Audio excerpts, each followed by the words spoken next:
आइए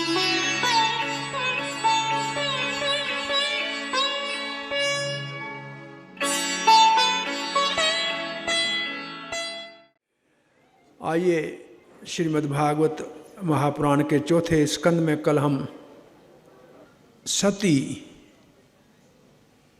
प्रसूति की पुत्री सती, कल अगर आपको याद होगा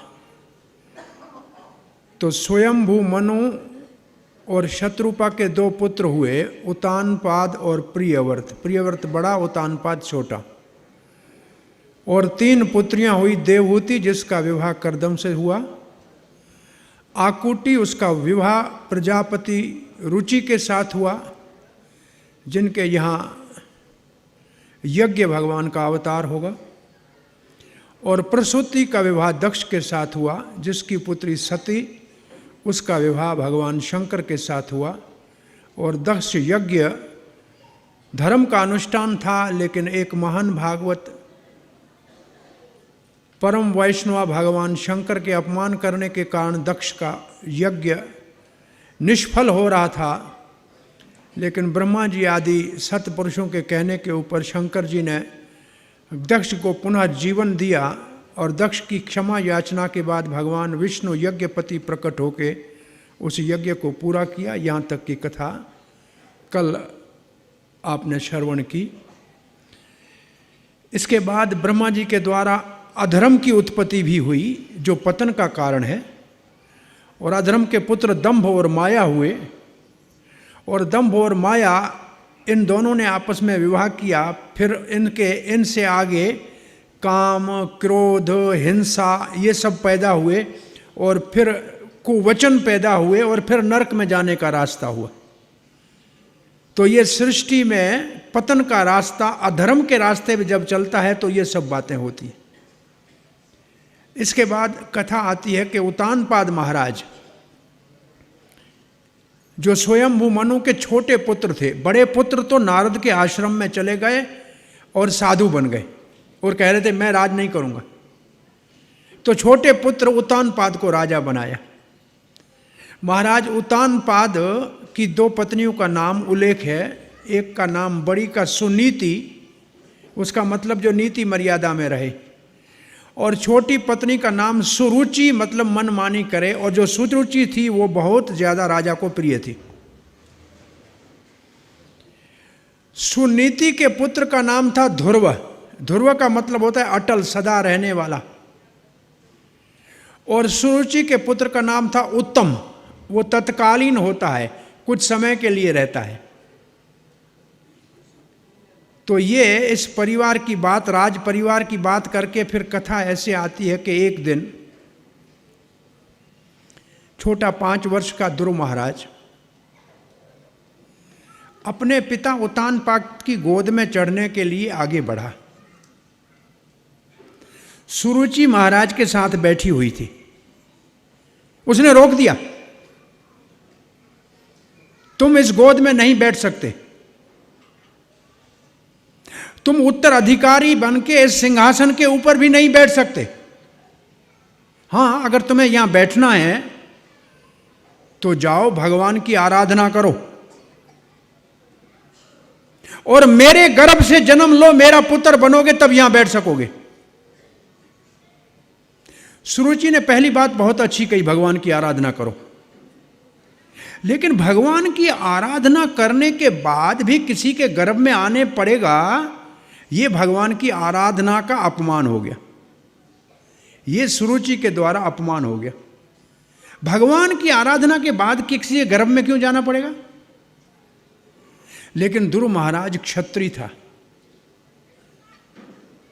बच्चा था छोटा, लेकिन बहुत दुख हुआ। आंखों से आंसू और गर्म सांस लेता हुआ दुखी होकर अपनी मां के पास चला गया। और मां को पहले ही समाचार दासियों ने दे दिया था कि आपके पुत्र का अपमान हुआ। और वो रो रही थी, क्या कर सकती हूं, बड़ी रानी मैं हूं, लेकिन राजा मुझे सम्मान नहीं देता। लेकिन ध्रुव को देखा तो कहा, बेटा तेरी मां ने, जो तेरी मौसी ने जो कहा है सच कहा है। भगवान ही सबकी इच्छा पूरी करता है, संसार में कोई नहीं कर सकता। और तुम्हें भगवान के पास जाना ही चाहिए, लेकिन जाने से पहले एक बात का ध्यान रखना। ये सुनीति की शिक्षा बहुत अच्छी है। ये माताएं अपने बच्चों को शिक्षा दें तो घरों में बहुत सुख शांति रहेगी। सुनीति ने कहा, जा रहे हो भगवान की पूजा करने, भगवान को पाने के लिए, और मन में अपनी माँ जिसने तुम्हारे को दुर्वचन कहे हैं उसके लिए द्वेष लेकर जाओगे तो भगवान नहीं मिलेगा। अगर उसके लिए द्वेष ले जाओगे तो भगवान नहीं मिलेगा। उसके लिए बुरा विचार निकाल दो और ठीक है तुम बन जाओ, क्योंकि भगवान ही अब आपकी इच्छा पूरी कर सकता है। ध्रुव महाराज ने अपनी माता के वचनों को सुना और निर्णय लिया और डिटर्मिनेशन के साथ, बड़े संकल्प के साथ वन के लिए रवाना हो गए। छोटे बालक। ये समाचार नारद जी को मिला और भगवान ने नारद जी को भेज दिया। नारद जी सामने आके खड़े हो गए। कहा, शाबाश, क्षत्रिय इसको कहते हैं। थोड़े से अपमान के ऊपर इतना सारा दुखी हो गए, घर छोड़ के और वनवास में जा रहे हो। ये क्षत्रिय धर्म भी अजीब धर्म है, अद्भुत धर्म है। थोड़ा सा अपमान सह नहीं सकते। कल आपको बताया था विदुर का अपमान हुआ था दुर्योधन के द्वारा, लेकिन मिला क्या? भगवान। आज ध्रुव का अपमान हुआ है अपने ही मासी के द्वारा और मिलेगा भगवान। तो संसार में कभी अपमान मिले तो ये दो दृष्टांत याद करके भगवान की तरफ मुड़ जाना। ये अपमान भगवान को मिलाने का कारण बन जाएगा, सम्मान संसार में फंसा देगा।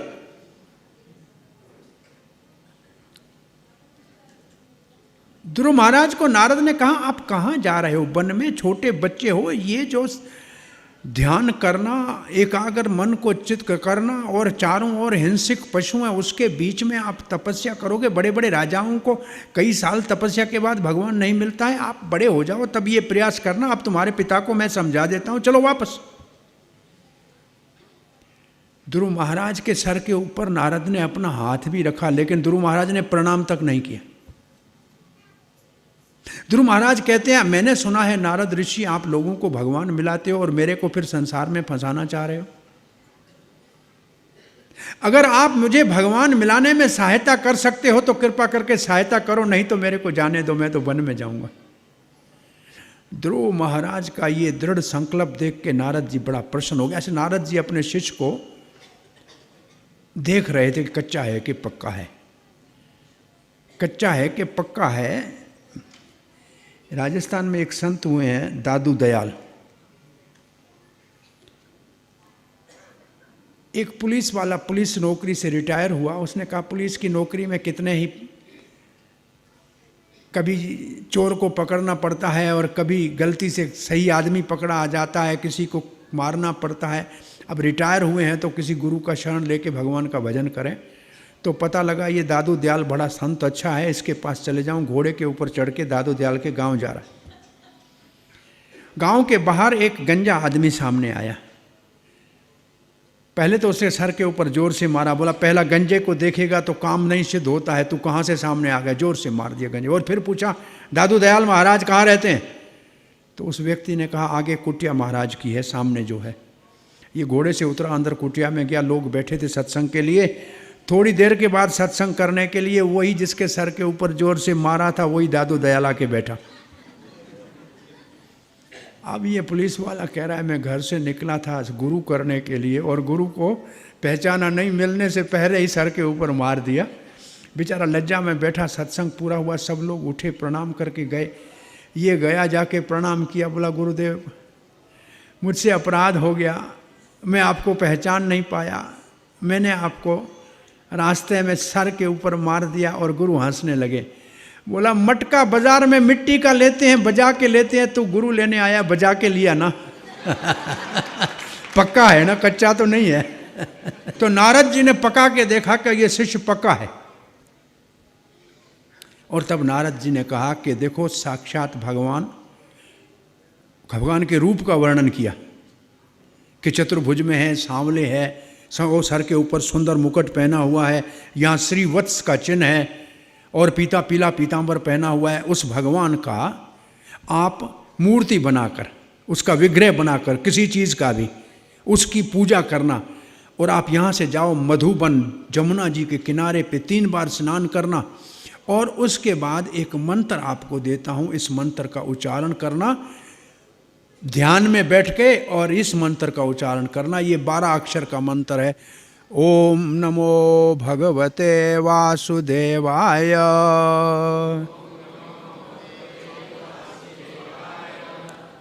तो ये ओम नमो भगवते वासुदेवाय 12 अक्षर का मंत्र है।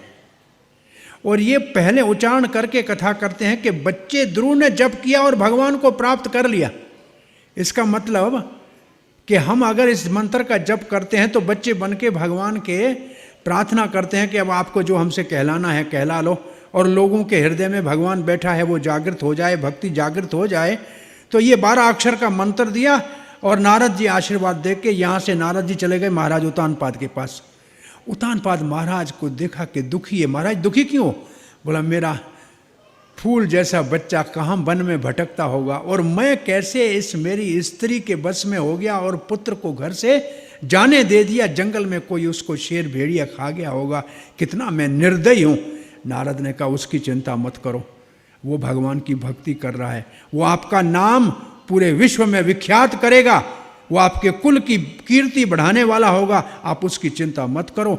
और यहाँ ध्रुव महाराज ने मधुबन में जाकर भगवान का विग्रह बनाया, जमुना में स्नान किया, और ध्यान में बैठा मंत्र का उच्चारण करने लगा। पहले महीने में हर 3 दिन में कुछ फल फूल खा लेता था। दूसरे महीने में 6 दिन के बाद पत्ते सूखे खा लेता था। तीसरे महीने में केवल इतना प्राणायाम पक्का हो गया कि जल पिया, और चौथे महीने में केवल सांस लेता था हर 12 दिन के बाद। 5वें महीने में सांस बंद कर दिया, सारे अपने शरीर के 9 द्वारों को बंद कर दिया, और उसने अपनी ऊर्जा को भगवान की ऊर्जा के साथ मिला दिया। प्रभुपाद जी इसके तात्पर्य में लिखते हैं कि एक भी भक्त कृष्ण भावना भावित हो तो पूरे विश्व को कृष्ण भावना भावित कर सकता है। एक भक्त भी ऐसा हो। और प्रभुपाद ने जब ये लिखा तो उसका उदाहरण स्वयं श्रील प्रभुपाद जी हैं कि अकेले एक थे और पूरे विश्व में कृष्ण भावना अमृत को ऐसे स्थापित कर दिया। एक शुद्ध भक्त भी हो तो पूरे विश्व की चेतना को परिवर्तित कर सकता है। और सारे देवताओं का, अरे ध्रुव महाराज सांस नहीं ले रहा है तो देवताओं का सांस बंद हो गया, घुटन होने लगे। देवता भगवान नारायण के पास गए, हे महाराज ये उतानपाद का बेटा घोर तपस्या कर रहा है और हमारा सांस लेना मुश्किल हो गया। भगवान का चिंता मत करो, उसकी घोर तपस्या और उसका निर्णय इतना पक्का है कि मैं जाके अब उसको इस तपस्या से मुक्त करता हूं। भगवान गरुड़ के ऊपर चढ़े और उन्हीं देवताओं के सामने से देखते हुए मधुबन में आए जहां ध्रुव महाराज तपस्या कर रहे थे। भगवान श्री कृष्ण चैतन्य महाप्रभु 100 बार इस ध्रुव चरित्र को तोटा गोपीनाथ में बैठकर गदाधर जी से सुना। 100 बार इसी चरित्र को सुना। महाप्रभु कहते जितना इस बच्चे के अंदर दृढ़ संकल्प था भगवान को पाने का, उसका एक थोड़ा भी हमारे अंदर विचार आ जाए कि इस जीवन में हमको भगवान पाना है और ऐसा मानव जन्म भगवान को पाने के बगैर बेरथ चला जाए, तो ये तो सबसे बड़ी कंजूसी है इस दुनिया के अंदर। इससे ज़्यादा बड़ा कोई कंजूस नहीं है। दुर्लभ मानव जन्म मिला है जिसमें नर के देह में नारायण को प्राप्त किया जा सकता है, उसको भूल के संसार के पीछे लगे हुए हैं। इसको कहते हैं कंजूस। तो ध्रुव महाराज के पास भगवान नारायण आए, सामने खड़े हो गए। ध्रुव महाराज ध्यान में बैठे हैं। भगवान मुस्कुराए के मुझे याद कर रहे हैं, मुझे देख रहे हैं, मुझे पुकार रहे हैं और मैं सामने खड़ा हूँ, ये आंखें बंद करके बैठा हुआ है। तो भगवान ने क्या किया, अंदर में जो दर्शन ध्रुव को हो रहा था उसको छुपा दिया। ध्रुव छटपटा के आंखें खोली तो सामने वही देखा जो अंदर देख रहे थे। जो अंदर में दर्शन हो रहा था वही सामने भगवान खड़े थे।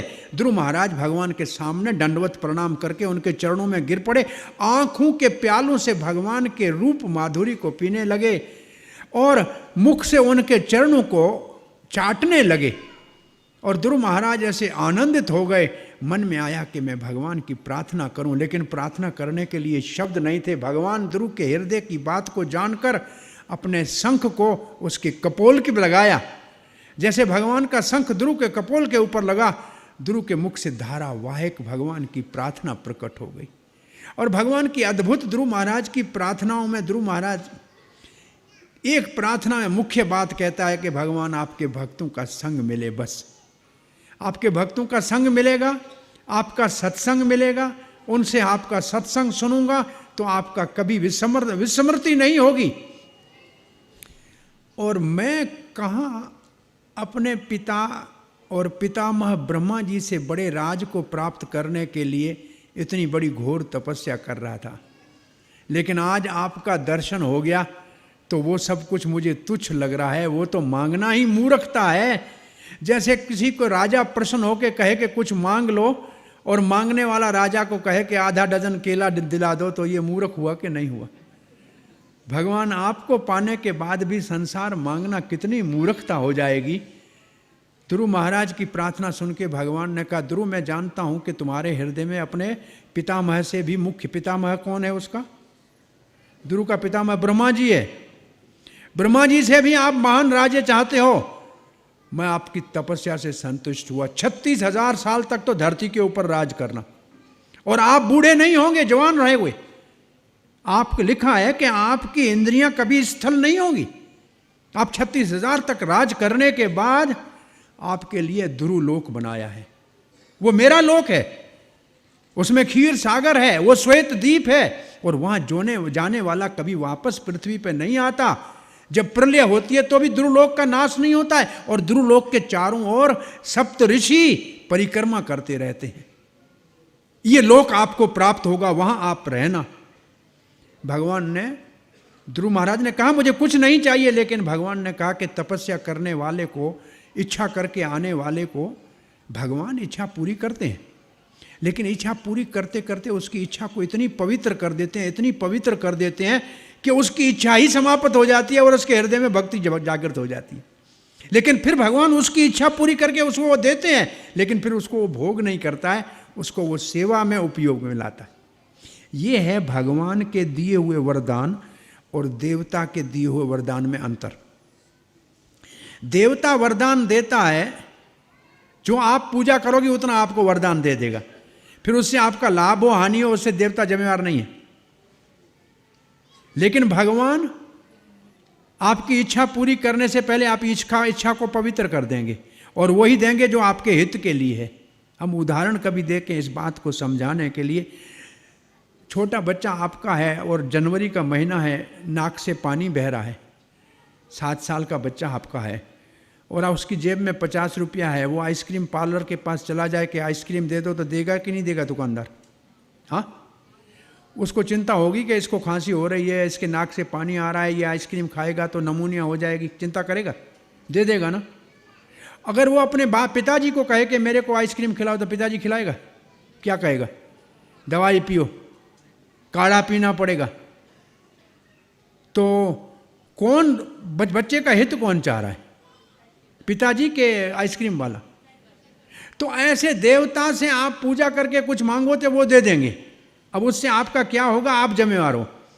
लेकिन भगवान से मांगोगे तो वो पिता है, कहेगा अभी नहीं दूंगा, अभी काढ़ा पियो, लेकिन मई जून के अंदर आइसक्रीम का पूरा खोखा ला के रख दूंगा, जितनी चाहे उतनी खाना, लेकिन जब जरूरत है तब खाना। तो इच्छा को इच्छा पूर्ति तो भगवान भी करते हैं, उनका नाम ही, भगवान का नाम क्या है?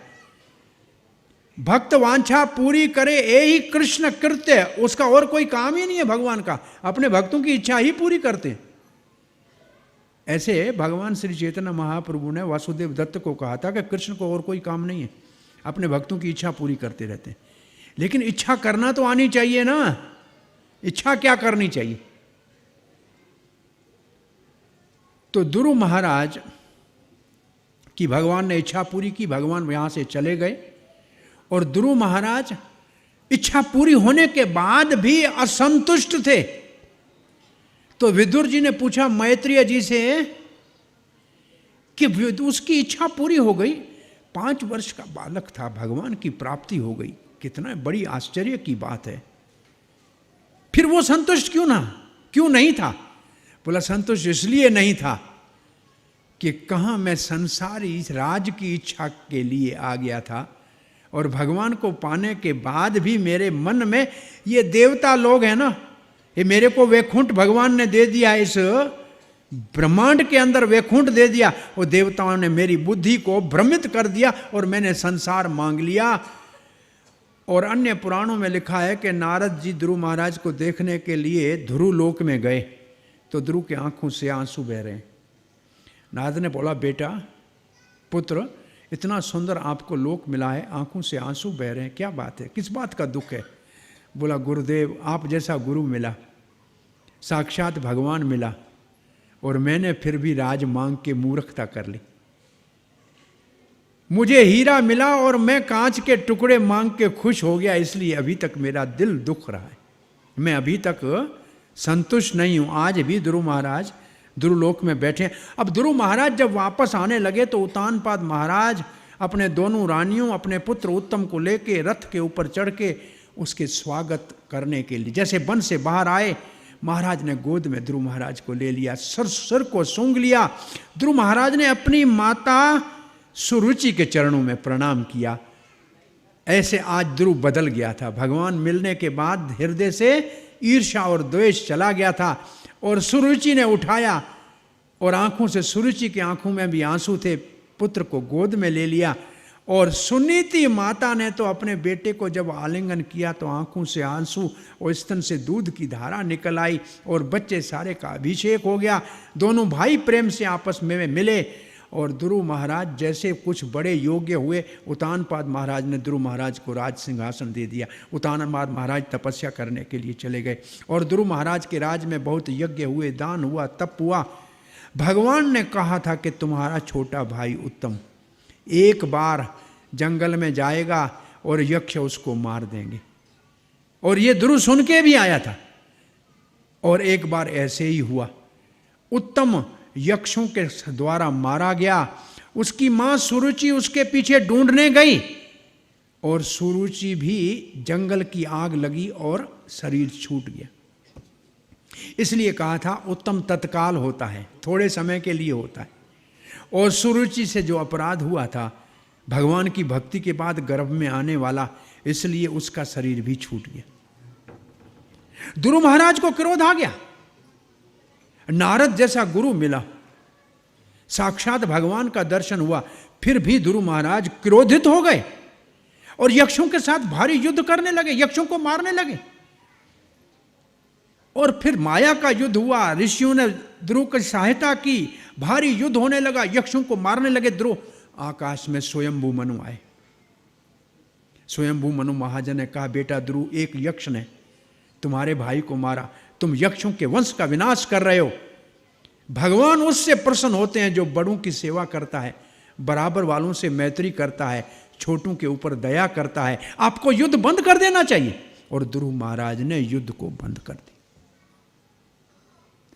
इस भागवत में बार बार ये सुनने को मिलेगा, भक्ति करके भगवान को पाने के बाद भी भगवान के भक्तों के संग की जरूरत पड़ेगी। ध्रुव महाराज भगवान से मिल के आया था, फिर भी क्रोध आया। फिर भी स्वयंभू मनु की शिक्षा से क्रोध शांत हुआ। ध्रुव महाराज, उस वक्त कुबेर आया, यक्षों का राजा, और ध्रुव महाराज को कहा वरदान मांग लो।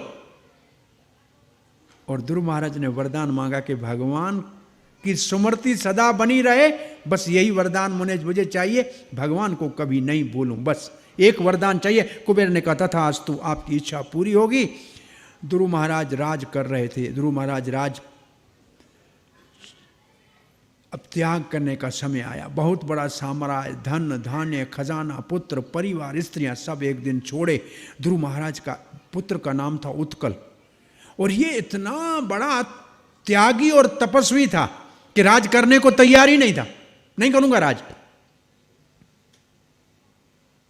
तो उत्कल ने राज किया ही नहीं। एक उत्कल है, एक जड़ भरत है, एक अंशुमान है। ऐसे चार ऐसे भागवत में महान महात्मा हैं जो संसार में पागल की तरह रहते थे, लेकिन उच्च कोटि के महात्मा थे। उनमें से एक उत्कल था। उत्कल नहीं राज किया तो दूसरे बेटे वत्सर राजा बने, और ध्रुव महाराज तपस्या करने के लिए उत्तर दिशा में गए। वैसे भागवत में लिखा है कि बद्रिक आश्रम में गए, और जाते हुए रास्ते में कुछ समय हरिद्वार में, जहां आज लक्ष्मण झूला है, वहां ध्रुव महाराज रुके। तो वहां तपस्या, एक ध्रुव महाराज का वहां मंदिर आज भी है।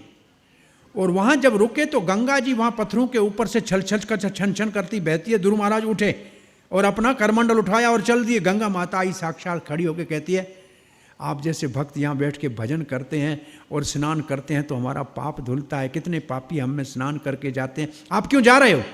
बोला यहाँ शोर ज़्यादा है आपका, हमारे ध्यान में बाधा पड़ती है। गंगा ने कहा, इस टुकड़े के 1-आधे किलोमीटर में आज के बाद शोर नहीं होगा। आज भी लक्ष्मण झूले के पास गंगा के अंदर कोई शोर नहीं है, बहुत शांत गंगा बहती है। ध्रुव महाराज का एक मंदिर आज भी वहाँ है। ध्रुव महाराज वहाँ से बद्रिक आश्रम में गए। अब दोबारा भगवान की भक्ति करने लगे। पहली भक्ति की थी राज को प्राप्त करने के लिए, अब भक्ति कर रहे हैं भगवान को प्राप्त करने के लिए।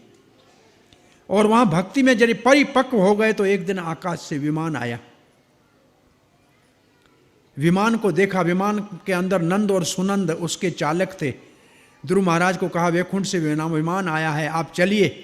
ध्रुव महाराज ने स्नान किया अलकनंदा में, ऋषियों को प्रणाम किया, सबकी आशीर्वाद लिया और विमान को प्रणाम किया, परिक्रमा की। और विमान में चढ़ने के लिए जैसे ऊपर चढ़ने वाले थे, उस वक्त मृत्यु आगे खड़ी हो गई।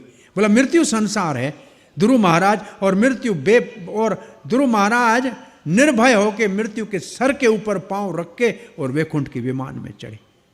और मृत्यु के सर के ऊपर पांव रख के वैकुंठ के विमान में चढ़े। विमान चालू हुआ और विमान आकाश मार्ग में जाने लगा। ध्रुव महाराज ने कहा, रुको, मेरी माता सुनीति ने मुझको भगवान को मिलाने का रास्ता बताया था, मेरी माता को लेके चलना पड़ेगा साथ में। ये बात ध्रुव महाराज की सब भक्तों को अच्छी तरह याद रखनी चाहिए। किसी भक्त की कृपा से हम भगवान की भक्ति में आए हैं। हो सकता है हमारी भक्ति कोई पूर्व जन्म की पहले की हुई और जल्दी हमको भगवान मिल जाए, तो अभी जिसने हमको रास्ता बताया उसको नहीं भूलना चाहिए। और इसके भावार्थ में प्रभुपाद जी की निम्रता का भी अद्भुत एक तात्पर्य है। प्रभुपाद जी लिखते हैं कि मेरी उम्र तो अब 80 साल को होने को आई है, अंत समय पता नहीं भगवान मुझे याद आए कि नहीं आए।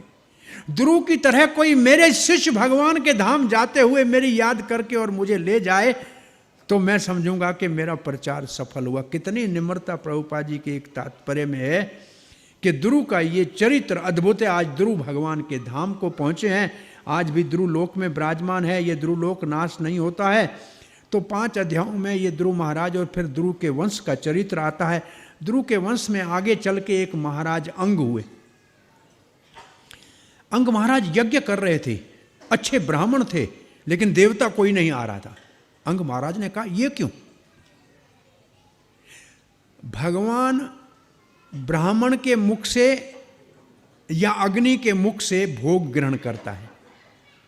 तो यहां अग्नि यज्ञ की है, देवता वहां आए नहीं। उस जमाने में देवता साक्षात आया करते थे। तो ब्राह्मणों ने कहा, इस जन्म में तो आपसे महाराज अंग कोई अपराध नहीं हुआ है, लेकिन पूर्व जन्म में कोई ऐसा पाप हुआ है कि आपको संतान नहीं है पुत्र, इसलिए आपका यह यज्ञ पूर्ण नहीं हो रहा है। बोला फिर पुत्र संतान के लिए यज्ञ करो। पुत्र संतान के लिए भगवान विष्णु के लिए आहुति डाली। भगवान विष्णु की कृपा से यज्ञ पुरुष निकला और खीर का लोटा लेके निकला और खीर को नमस्कार करके अपनी पत्नी को पिलाया। सुनीति उसका नाम था। और सुनीति का पिता ये असुर कुल का था। इसका ननियाल जो है वो दैत्य कुल का था, मृत्यु के पक्ष का था। समय आने के ऊपर महाराज अंग को एक पुत्र हुआ, उसका नाम हुआ वेण। क्या नाम हुआ? और ये वेण इतना बदमाश निकला कि छोटा बच्चा था तो पशु मारता था और अपने बराबर के लड़कों की हत्या कर देता था, मर्सीलेसली उनका गर्दन काट देता था। और इतना अत्याचारी हुआ कि महाराज अंग ने कहा कि अच्छा है कि किसी को पुत्र संतान नहीं हो, ये देवताओं की कृपा है, नहीं तो ऐसा दुष्ट होता है तो कुल की कीर्ति के ऊपर धब्बा लगा देता है, कलंक हो जाता है कुल का। महाराज अंग रात रात में राजपाट छोड़ के तपस्या करने चले गए और कहा अच्छा हुआ, ऐसा दुष्ट पुत्र हुआ तो कोई आसक्ति नहीं हुई राजपाट में, इसलिए भगवान की भक्ति करने के लिए महाराज अंग तो निकल गए, अब कोई राजा कोई नहीं। तो ऋषियों ने कहा कि जब तक वेण दुष्ट अपने स्वभाव से अन्याय न करे तब तक तो इसको राजा बनाना चाहिए। तो वेण को ऋषियों ने राजा बना दिया। वेण राजा बना तो सबको कहा कि यज्ञ करना बंद करो, गाय की पूजा बंद करो, कीर्तन करना बंद करो, भक्तों की भगवान की सेवा करना बंद करो। चारों ओर से पूजा पाठ बंद करा दिया, भगवान का द्वेषी हो गया। ऋषि सारे इकट्ठे होके आए, वेण को समझाया, वेण देखो आपके पूर्वज कैसे ध्रुव वंश के आप हो और आपके लिए आपके पूर्वजों ने भगवान का साक्षात दर्शन किया और आप भगवान की भक्ति को बंद करा रहे हो। और वेण कहता है आप ऋषियों वैश्यावृत्ति से मेरे से बात कर रहे हो, आपको मालूम नहीं है कि भगवान राजा के अंदर प्रवेश करता है, राजा में अंश होता है।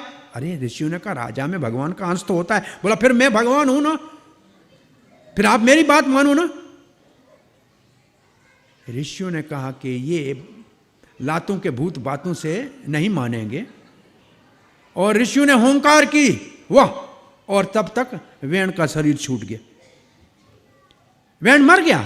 ऋषियों में यह सामर्थ्य था, किसी को राज पे बिठा सकते थे तो राज से उतारने का भी उनमें सामर्थ्य था। आज वेण का शरीर छूट गया। सुनीति ने वेण के शरीर को औषधियों में रख दिया। ऋषि तो राज करना नहीं था, चले गए तपस्या करने। फिर राज में अराजकता हो गई, अराजकता हो गई तो अब राजा किसको बनाए? तो कहा ध्रुव के वंश का नाश नहीं होना चाहिए। और वेण के शरीर का मंथन किया, वो वेण का मृतक शरीर के टांगों का मंथन किया तो अंदर से काला कलूटा एक पुरुष निकला। कहा क्या करूं? बोला निषेध, बैठ जाओ, निषाद। वो निषाद राज, वो निषाद वंश शुरू हुआ। जो पाप था वेण से, वेण का पाप निषाद के रूप में निकला। फिर सीधे हाथ का मंथन किया, भगवान का अवतार पृथु महाराज प्रकट हुए। उल्टे हाथ का मंथन किया तो अर्ची लक्ष्मी स्वरूपा प्रकट हुई। ये बिना माता पिता के अयुनिज पृथु और अर्ची का प्रकट्य हुआ। ये वेण के शरीर के मंथन से हुआ। ऋषियों में ये सामर्थ्य था कि उसके शरीर से प्रकट किए और ये भगवान का अवतार चौथे स्कंद के अंदर महाराज पृथु। उस वक्त सारे देवताओं ने आके पृथु महाराज को उपहार दिए, रथ, तीर, धनुष, बाण, ये सब कुछ दिए। आगे वामन देव का प्रकट हो गया, तब भी सारे देवता उपहार देने आएंगे, तब ब्रह्मचारी के उपहार देंगे। यहाँ राजा के उपहार दे रहे हैं। ऐसे भक्तों के लिए लिखा है कि एक दूसरे को गिफ्ट का आदान प्रदान करना चाहिए, उपहार देना चाहिए और लेना भी चाहिए, है ना, लेकिन सोच विचार के देना चाहिए कि राजा को राजा जैसा और ब्रह्मचारी को ब्रह्मचारी जैसा। ऐसा नहीं उपहार ब्रह्मचारी को साड़ी का दे दिया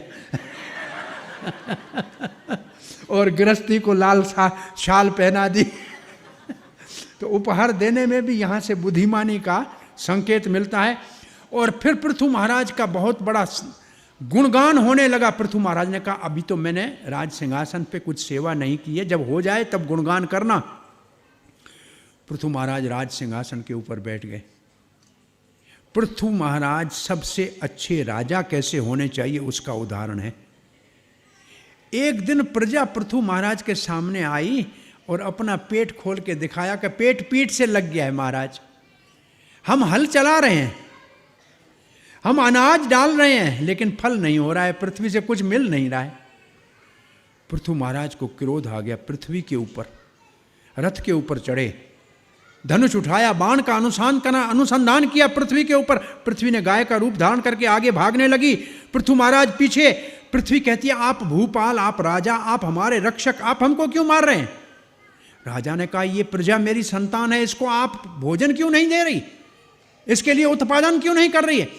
पृथ्वी ने कहा महाराज वेण जैसे दुष्ट राजा जब पृथ्वी के ऊपर राज करते हैं तब मैंने अपनी सारी औषधियाँ और बीज छुपा दिया है। इससे संकेत ये मिलता है अगर राजा दुष्ट हो, अधर्मी हो तो चीज़ों के भाव बढ़ते हैं और पृथ्वी से प्रयास करने से भी अन्न का उत्पादन नहीं होता है। और फिर पृथ्वी देवी ने कहा, महाराज आप अब धर्मात्मा राजा हो, मैं गाय के रूप में हूं, तो कोई बछड़ा बनाओ। जब बछड़ा होगा तो मैं उसके लिए मेरे हृदय से उसकी जरूरत का सामान भोजन के रूप में प्रकट करके दे दूं।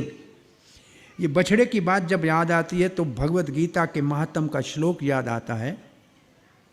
सर्व उपनिषदो गावो दोग्धा गोपाल नंदनः पार्थो वत्स सुधीर भोक्ता गीतामृतम महत्। सारे अगर वेद शास्त्र गाय का रूप धारण कर लें तो उसका सबसे उत्तम सबसे जिसको कहा जाए रतन है दूध। दूध रतन है, लेकिन दूध निकालने तो आना चाहिए ना। गाय खड़ी है, दूध निकालने नहीं आता है तो क्या करेंगे? आपको मत मालूम है ये लड़की को क्या कहते हैं संस्कृत में? दुहितर। लड़की को संस्कृत में कहते हैं दुहितर, इसका मतलब दुहने वाली। अंग्रेजी में वो हो गया डाटर, वही दुहितर डाटर हुआ है। तो दुहने वाला कोई होना चाहिए। तो बोला दोग्धा गोपाल नंदन, दुहने वाला भगवान साक्षात गोपाल नंदन है। लेकिन बछड़े के बगैर गाय दूध नहीं देगी, बछड़ा होगा तब दूध देगी। पार्थो वत्स, अर्जुन जैसा प्रिय वत्स है, तब भगवान श्री कृष्ण ने वेदों का सारा सार गीता के रूप में दे दिया।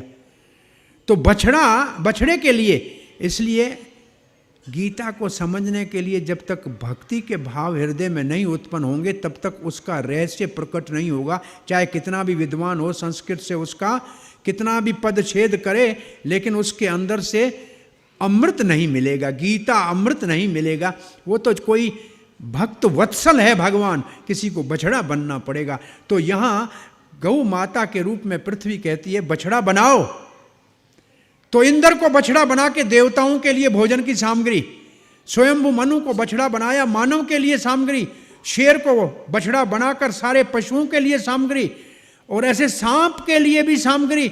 जितने प्राणी हैं उन सब के लिए भोजन की व्यवस्था पृथु महाराज ने की। तो केवल मानव ही प्रजा नहीं है, पशु पक्षी पेड़ पौधे ये सब प्रजा है। और उसके बाद पृथु महाराज पहले राजा हैं जिन्होंने धरती को समतल किया। और वर्ण आश्रम विभाजन से, ब्राह्मण शिक्षा से, क्षत्रिय रक्षा से, वैश्य गौरक्षा, वाणिज्य और कृषि। देखो ये भी ध्यान से देखना चाहिए। 3 शब्द है भगवत गीता में, क्या है? कृषि, गौरक्षा, वाणिज्य। तो बीच में गौरक्षा रखा है, इसका मतलब क्या है? मुख्य है गौरक्षा। गौरक्षा के आधार के ऊपर वाणिज्य करे, गौरक्षा के आधार के ऊपर कृषि करे। गौरक्षा नहीं है केवल वाणिज्य है, और केवल कृषि उसके बगैर नहीं है, मुख्य गौरक्षा है बीच में। ये गौ सबसे बड़ा धन हुआ करता था पहले, ये गौधन बहुत बड़ा धन हुआ करता था, ये चल प्रॉपर्टी हुआ करती थी लोगों की। अब ये समाप्त हो गई। अभी तो आजकल का कारपोरेट बिजनेस में वो कौन एक महात्मा कह रहा था, हायर 1 पे फॉर 2 गेट वर्क फॉर 3। एक आदमी को तनख्वाह रखते हैं, 2 की तनख्वाह देते हैं, 3 का काम लेते हैं, पागल बना देते हैं। आजकल का कारपोरेट वर्ल्ड का तो ये दुनियादारी है। तो ये बिजनेस, कोई बिजनेस में जा ही नहीं रहा है, सब नौकरी करने जा रहे हैं।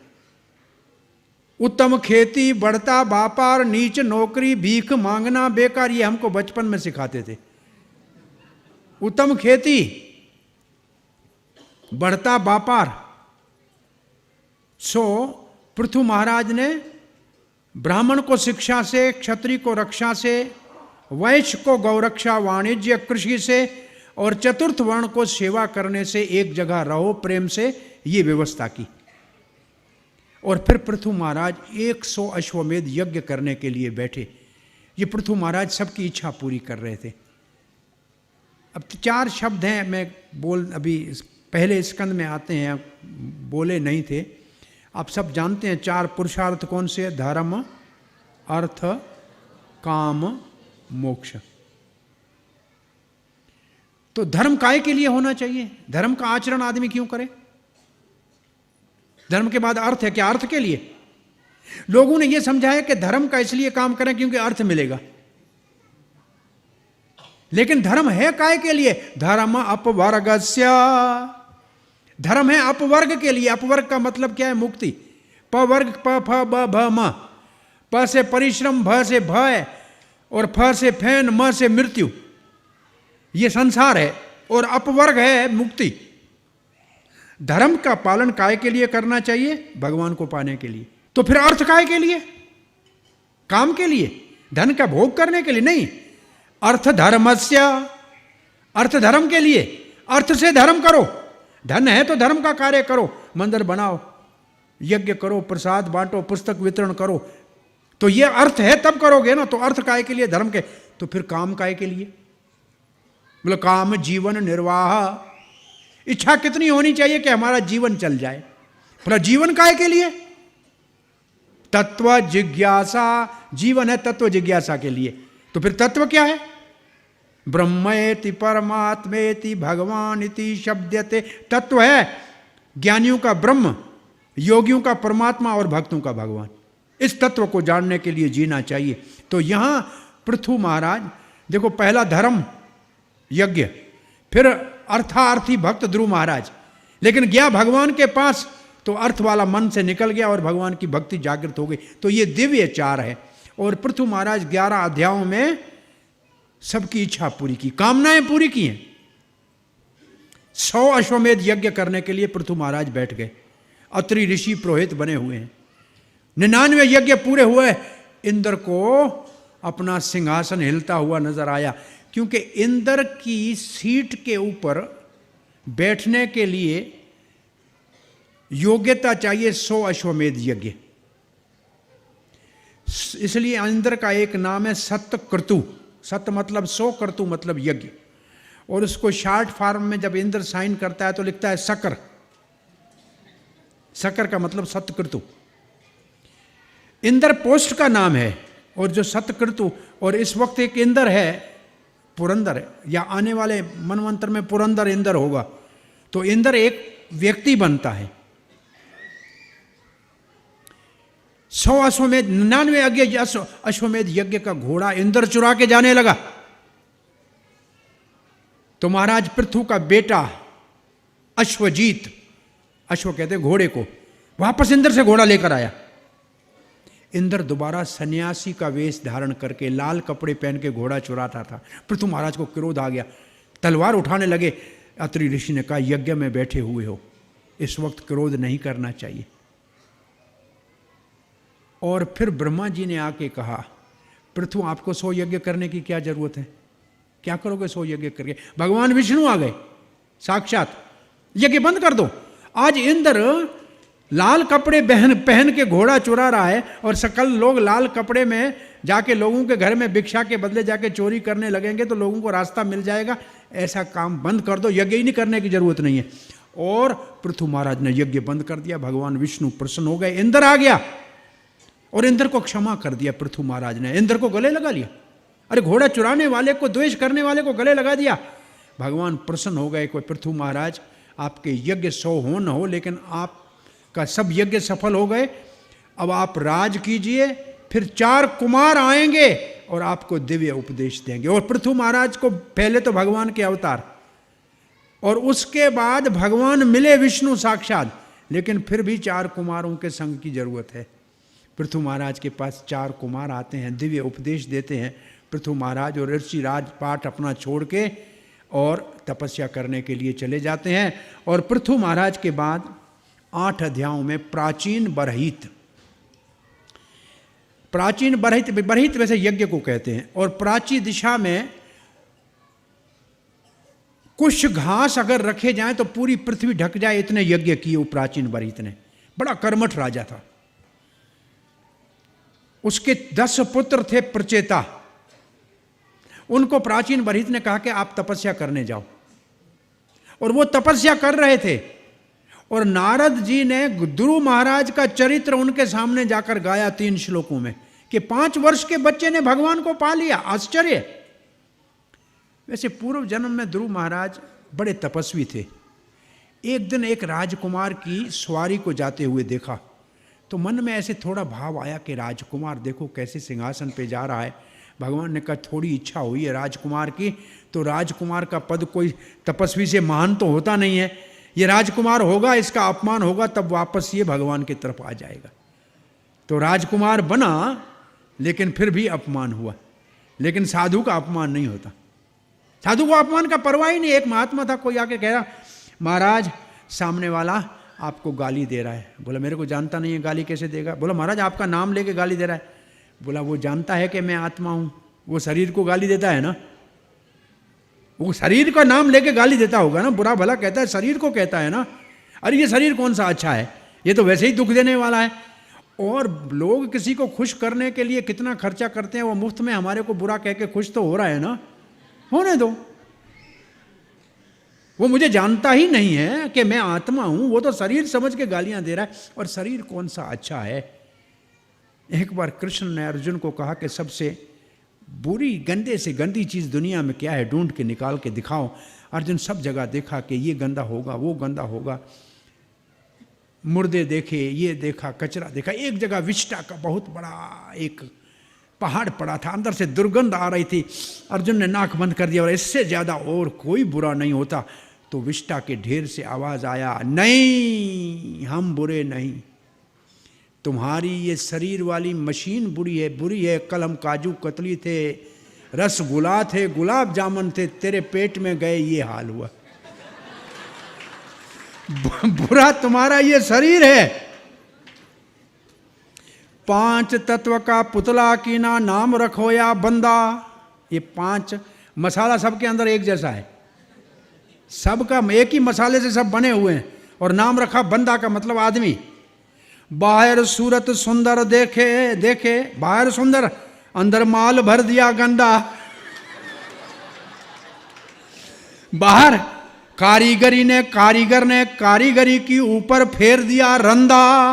ये ऊपर चमड़ी का अच्छा सा पोष चढ़ा दिया है और सब चमक रहे हैं, और अंदर कितना कचरा है सबको मालूम है। आंख से कचरा, कान से कचरा, मुंह से कचरा, कचरा ही कचरा, तो अंदर ही भरा पड़ा है ना।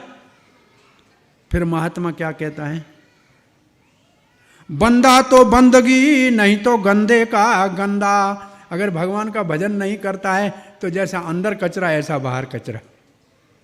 भगवान का भजन करना चाहिए। हरे कृष्णा कृष्णा कृष्णा हरे हरे, हरे राम राम राम हरे हरे। सो प्राचीन बरहित बहुत बड़ा कर्मठ राजा था, बड़े यज्ञ कर रहा था। नारद ऋषि ने कहा ध्रुव वंश का राजा है, ये कर्म कांड में अटका हुआ है, भगवान की भक्ति नहीं कर रहा है, इसको उपदेश देना चाहिए। नारद जी आ गए। नारद जी ने कहा ये आप यज्ञ कर रहे हैं, पशु की बलि दे रहे हैं, मालूम है ये पशु आकाश में देखो, ऊपर सब पशु दिखाए कि ये प्रतीक्षा कर रहे हैं कि तुम मरोगे तो ये तुम्हारा बदला लेंगे। अरे महाराज मेरे को ब्राह्मण, मेरे पुरोहित ने मेरे को यज्ञ कराना सिखाया।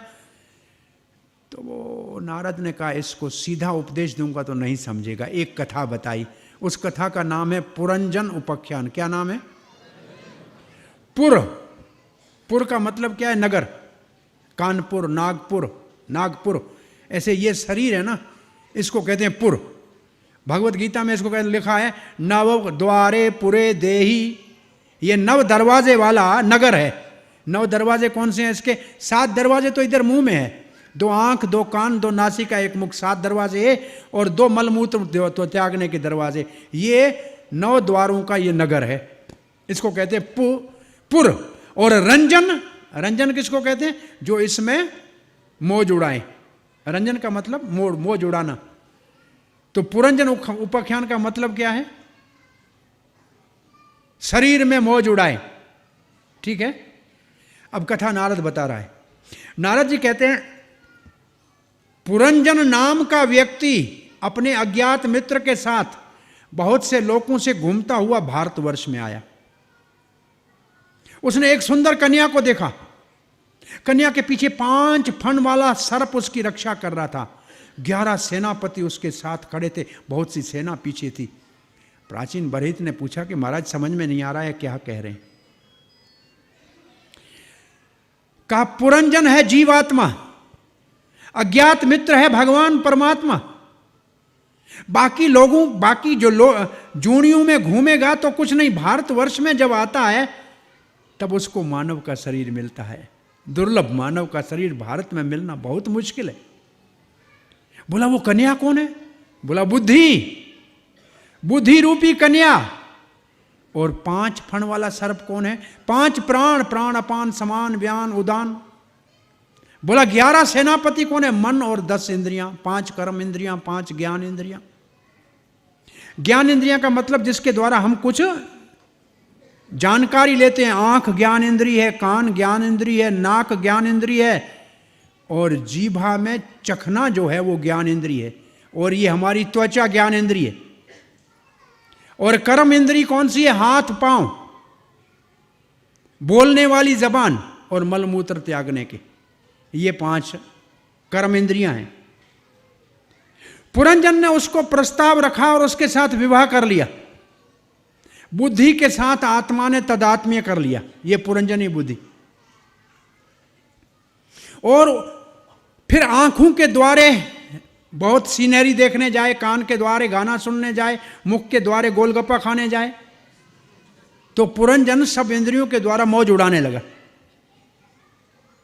एक दिन पुरंजन बाहर से आया नहीं, कहीं कथा में चला गया होगा, तो पुरंजनी नाराज हो गई। बुद्धि कहां चले गए थे? बात नहीं कर रही थी, वो गुस्सा करके सो गई थी। पुरंजन ने हाथ पांव जोड़ के उसको मना लिया। अब कथा में थोड़ा मोड़ आता है। एक काल यवन नाम का राजा है, उसकी कन्या है, उसका नाम है जरा। उसने पुरंजन को कहा मुझसे शादी करो। पुरंजन ने कहा मैं तुमसे शादी नहीं करूंगा।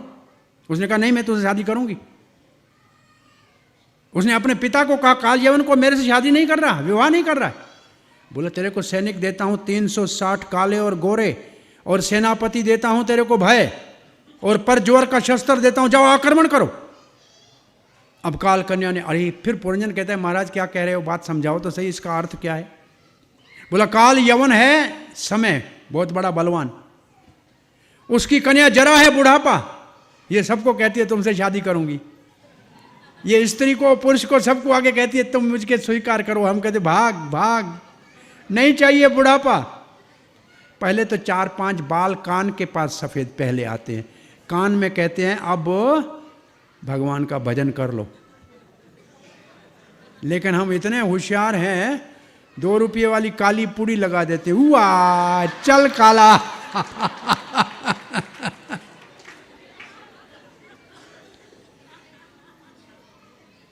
फिर दांत गिरता है, बुढ़ापा कहता है अब हलवा खाओ, खिचड़ी खाओ। बोला नहीं, 32 नए लगाएंगे, बुढ़ापे को भगा देंगे। तो बुढ़ापा कोई नहीं चाहता है, लेकिन बुढ़ापा सबके ऊपर आता है। बुढ़ापे को सेना कौन सी काल ने दी? 360 रातें और दिन। ये सबको आस्ते आस्ते आक्रमण करते हैं। और फिर पुरंजन की बेचारे के सेनापति आंख दुबली हो गई, आंख देख नहीं रही थी, आंख से चश्मा लगाना पड़ रहा था, कान से सुनाई नहीं दे रहा था, मशीन लगानी पड़ रही थी। तो उसने आक्रमण ऐसा किया कि उसके सारे सेनापति स्थिर होने लगे। 5 फण वाला सर्प थोड़ा सा चला और आखिर में भय नाम के सेनापति ने उसके ऊपर आक्रमण किया, और अंत में पुरज्वर आया और मृत्यु हो गई। मरते समय पुरंजन ने पुरंजनी को याद किया, और मरने के बाद वो जो आदमी था वो स्त्री हो गया, उसका नाम हो गया विदर्भी, और उसका विवाह हुआ मलियाध्वज राजा के साथ। ये नारद जी बता रहे हैं।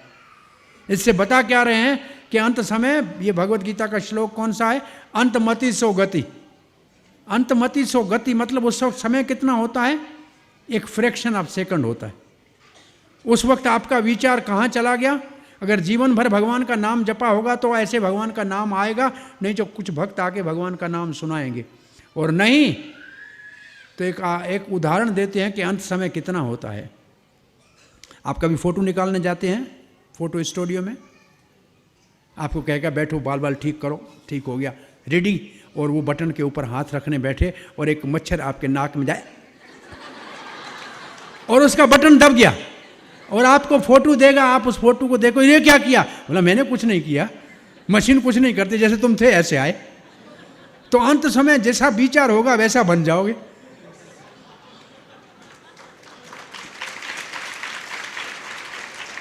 तो अंत समय का कोई, इसलिए अभ्यास करते रहना चाहिए, अभ्यास करते रहना चाहिए।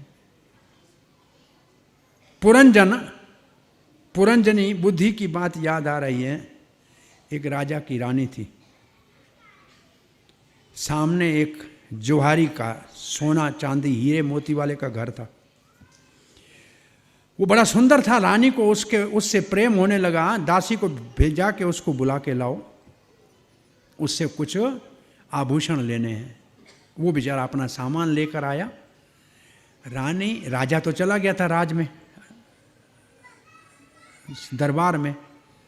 रानी आभूषण देखे नहीं, उसको देख रही है, प्रेम की बातें कर रही। राजा आ गया अचानक, आने का टाइम नहीं था, राजा आ गया।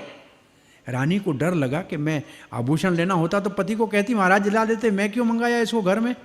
उसको डर लगा, उसको कहा तुम छुप जाओ। बोला कहाँ छुपूं। बोला पुराने ज़माने का राजमहल का हमारा टॉयलेट है, बड़ा इस ऊपर प्लेटफार्म है, ऊपर एक बड़ा होल है, नीचे छोटा कमरा बना हुआ है, उस कमरे में जाके छुप जाओ बस। अब राजा आया है घर में, टॉयलेट में थोड़ी जाएगा। ये बेचारा जोहारी टॉयलेट में छुप गया। राजा अचानक आया इसलिए उसके पेट में गड़बड़ थी, सीधा टॉयलेट गया। और एक बार भी नहीं, 3 बार गया। फिर राजा नहा धो के अपने राज दरबार में गया। ये बेचारा अंदर से कैसे निकला होगा। रानी ने कहा नहीं आप नहा धो दीजिए। उसने अपना बोरी बिस्तर उठाया और चला गया। दूसरे दिन रानी ने कहा और सामान लेना है। बोला नहीं, टॉयलेट में नहीं जाना। ये कथा में ये रानी है हमारी बुद्धि, ये रानी हमारी बुद्धि है। ये आत्मा को पकड़ के कहती है आओ माँ के गर्भ में उल्टे लटक जाओ। वही तो मलमूत्र के कुंपी में अब लटके रहो ना। अब क्या दोबारा वहीं जाना है क्या? प्लास्टिक की थैली में लपटे रहना है उल्टा? नहीं ना। तो फिर हरे कृष्णा कृष्णा कृष्णा हरे हरे, हरे राम राम राम हरे हरे। तो मलयाध्वज राजा के पास पुरंजन थे, हो गया मलयाध्वज राजा, और पुरंजनी हो गई विदर्भी। ये राजा धर्मात्मा था, संतों के पास जाता था। एक दिन युद्ध में मारा गया। पुरंजनी रोने लगी, विलाप करने लगी। उस वक्त भगवान ब्राह्मण के रूप में आए। कहा क्यों रो रही है? तुम्हारे रोने से ये जाग जाएगा क्या? तुम मुझे पहचानती हो, मैं तुम्हारा साथी हूँ, तुम्हारे साथ आया था, तुम्हारा अज्ञात मित्र मैं हूँ परमात्मा। तुम मुझे भूल गई, तुम इसको अपना मान के बैठी है। पहले तुम पुरुष थे, अब तुम स्त्री हो गई। पुरंजनी जो पुरंजन था, अब विदर्भी थी, उसको भगवान ने फिर बोध दिया। और ये कथा सुनकर प्राचीन बरहित महाराज ने, नारद का प्रचार इतना पक्का है, राजपाट को छोड़ के तपस्या करने चले गए। तो पुरंजन उपाख्यान में जीव का इस संसार में कैसे फंसता है और मुक्त होने के लिए किसी साधु के संग की जरूरत पड़ती है, तब उसको ध्यान आ जाए। प्राचीन बरहित महाराज तो गया अपना साधना करने, अब प्रचेता तपस्या करने के लिए गए, पिताजी की आज्ञा का पालन करने के लिए गए। रास्ते में भगवान शंकर प्रसन्न हो गए उनके ऊपर, उनको रुद्र गीत दे दिया भगवान विष्णु को प्रसन्न करने के लिए। आज रुद्र परम वैष्णव ने उनको भगवान विष्णु की प्रसन्नता का रास्ता बता दिया। और उस गीत का पाठ करके और मंत्र का जप करके जल के अंदर लिखा है कि कहाँ गए? पश्चिम दिशा में गए। संभवतः नारायण सरोवर के पास समुद्र है, उस तरफ गए और वहाँ तपस्या कर रहे थे। भगवान साक्षात विष्णु अष्टभुजाओं में उनको दर्शन दिया और भगवान ने कहा मैं आपसे प्रसन्न हूँ, क्योंकि एक तो पिता की आज्ञा का पालन कर रहे हो, दूसरे आप सब एक मत हो, समान धर्मा हो, अब पृथक धर्म नहीं है, आप सबका विचारधारा एक है। अब मुझसे कुछ वर मांग लो। वैसे मेरे से वर लेना इतना आसान नहीं है। आपकी तपस्या को देखकर, आपके पिता की आज्ञा पालन को देखकर, आपके समान धर्म को देखकर, पृथक धर्म को देखकर मैं आपको वैसे कहता हूँ कि आप यहाँ से जाओगे अपने राज में ना, तो एक परम लोचा अप्सरा की कन्या मिर्षा, जिसको चंद्रमा ने अमृत पिलाया, वनस्पतियों ने पाला है, वो आपको विवाह के रूप में मिलेगी और आपका ऐसा एक पुत्र होगा दक्ष जो ब्रह्मा के समान होगा। ये भगवान ने प्रचेताओं को तपस्या के बाद समान धर्मा की परीक्षा के लिए 10 का विवाह एक मिर्षा से कराने का यहां भगवान ने उनको आदेश दिया और भगवान यहां से चले गए। प्रचेताओं ने भगवान को प्रार्थना किया और प्रार्थनाओं में वरदान क्या मांगा प्रचेताओं ने कि भगवान आपके भक्तों का संग देना। अब देखो दोबारा ध्रुव महाराज के बाद प्रचेता भी कहते हैं भगवान आप हमारे को कोई वर देना चाहते हो तो वर ये दो कि आपके भक्तों का संग देना, भक्तों के संग में आपकी कथा सुनने को मिलेगी तो फिर हम जहाँ भी अपने कर्मों से जाएंगे तो भी हम कहीं दुख नहीं पाएंगे, क्योंकि भक्तों का संग सुरक्षा का सबसे बड़ा साधन है। और यहाँ प्रचेता वहाँ से वापस आए, समुद्र से निकले, अपने राज में आए तो चारों ओर से बड़ा बड़ा जंगल देखा। राजा नहीं तो सब जगह जंगल। इनको क्रोध आ गया। शंकर जी के शिष्य विष्णु का दर्शन किया, फिर भी क्रोध आया और क्रोध अग्नि से वन को जलाने लगे। वनस्पतियों के स्वामी चंद्रमा आए साक्षात। चंद्रमा किसका पुत्र है? कल आपको बताया था, अत्रि और अनसुया का। अत्रि और अनसुया का पुत्र है चंद्रमा। चंद्रमा ने आके कहा बेटा ये वनस्पति भी तुम्हारी प्रजा है, पेड़ पौधे भी तुम्हारी प्रजा है, इसको क्यों जला रहे हो? इन्हीं वन की कन्या मृषा का आपको विवाह में देता हूं, जिसको मैंने अमृत पिलाया है। मृषा के साथ प्रचेताओं का विवाह हुआ और इनको दक्ष पुत्र हुआ। अब ये दक्ष कौन सा है? वही दक्ष। कौन सा दक्ष? जिसको कल बकरे का सर लगाया था। किसने? शंकर जी ने। इसको बकरे का सर लगने के बाद लज्जा आने लगी, कहां पब्लिक में बकरे का सर लेकर जाए। चला गया अघमर्षण जगह के ऊपर। अघ का कहते हैं पाप को, मर्षण कहते हैं नाश करने को। विंध्या पर्वत में अघमर्षण जगह के ऊपर जाकर दक्ष ने बहुत बड़ी तपस्या की। ये छठे स्कंद में ये प्रसंग आता है। और भगवान ने दर्शन दिया दक्ष को, और फिर दक्ष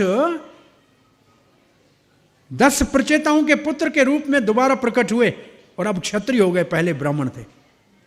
तो ये दक्ष वापस प्रचेताओं का पुत्र हुआ। प्रचेताओं राजपाट कर रहे थे, नारद जी उनके पास फिर वापस आ गए।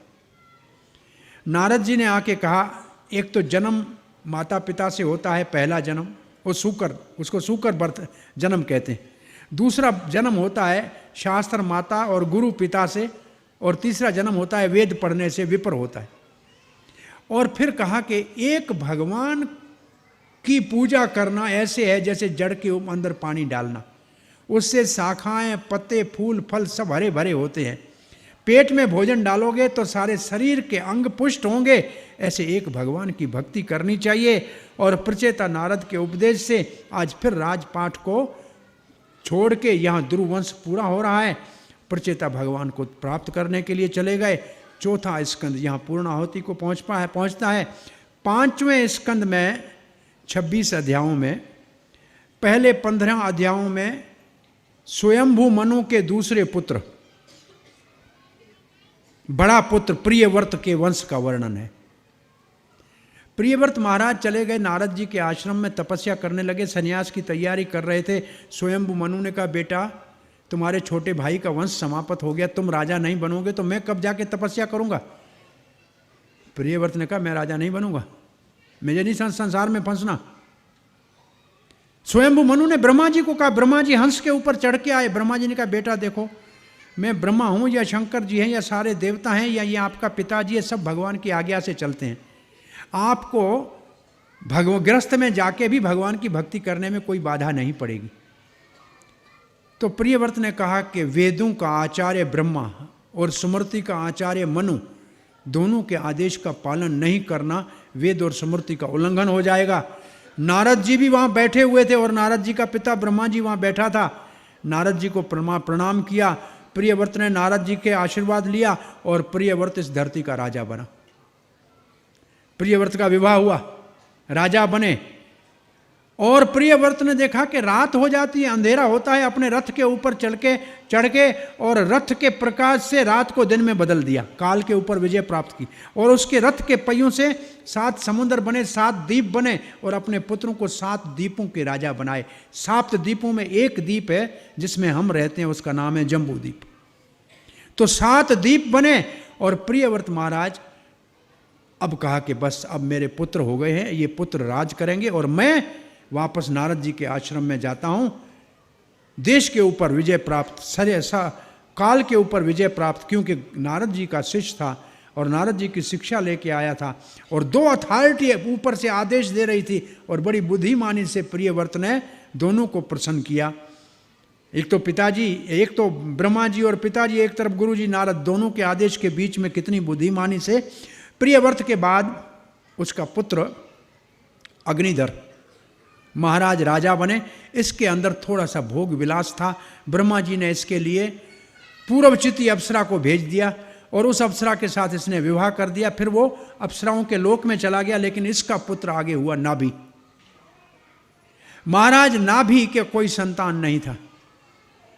यह प्रियव्रत की तपस्या का फल था नाभि, और नाभि ने यज्ञ कराया। यज्ञ में भगवान प्रकट हुए। ब्राह्मणों ने कहा, हमारा यजमान आप जैसा पुत्र चाहता है, आप हमारा यजमान आप जैसा पुत्र चाहता है। भगवान कहता है, मेरे जैसा तो कोई और होता नहीं है। आप ब्राह्मणों ने यज्ञ किया है, आपका यजमान पुत्र चाहता है, तो हम ही पुत्र के रूप में आएंगे। नाभि के घर में भगवान ऋषभदेव का प्रकट्य हुआ। तो 5वें स्कंद में ऋषभदेव अवतार का वर्णन है। ऋषभ कहते हैं जो अपने प्रकाश से ही प्रकाशित हो, और ऋषभ कहते हैं श्रेष्ठ को।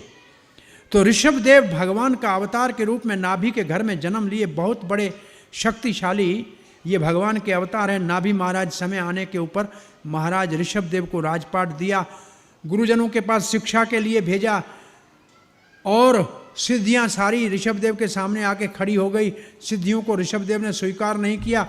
नाभि महाराज के जाने के बाद ऋषभदेव राजा बने। ऋषभदेव जब राजा बने तो इंद्र ने वर्षा करना बंद कर दिया। इंद्र ने वर्षा करना बंद किया, ऋषभदेव महाराज ने अपनी योग शक्ति से वर्षा कर दी। इंद्र ने वर्षा करना बंद कर दिया था क्योंकि अपनी बेटी जयंती का विवाह ऋषभदेव से करना था, और अपने जमाई का वैभव देखना चाहता था कि इंद्र न वर्षा करे तो भी वो अपने तरफ से वर्षा करने में भगवान का अवतार है तो समर्थ है। फिर अपनी बेटी जयंती को लाकर इंद्र ने ऋषभदेव के साथ विवाह करा दिया, और ऋषभदेव और जयंती से 100 पुत्र उत्पन्न हुए। ऋषभदेव के 100 पुत्र, उनमें से सबसे बड़े पुत्र का नाम महाराज भरत, और जिस महाराज भरत के नाम से इस पूरे भूमंडल का नाम भारतवर्ष हुआ। इससे पहले इसका नाम इलावर्त वर्ष था।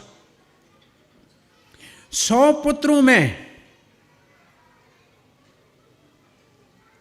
9 योगेंद्र बने।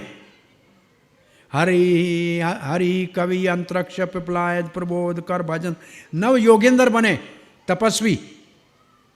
ये शांत रस के भक्त हैं 9 योगेंद्र। शांत रस का उदाहरण है 9 योगेंद्र। भगवान के ऊपर निष्ठा है, संसार से त्याग है, लेकिन अभी तक ममत्व नहीं है, मेरा है भगवान ये नहीं।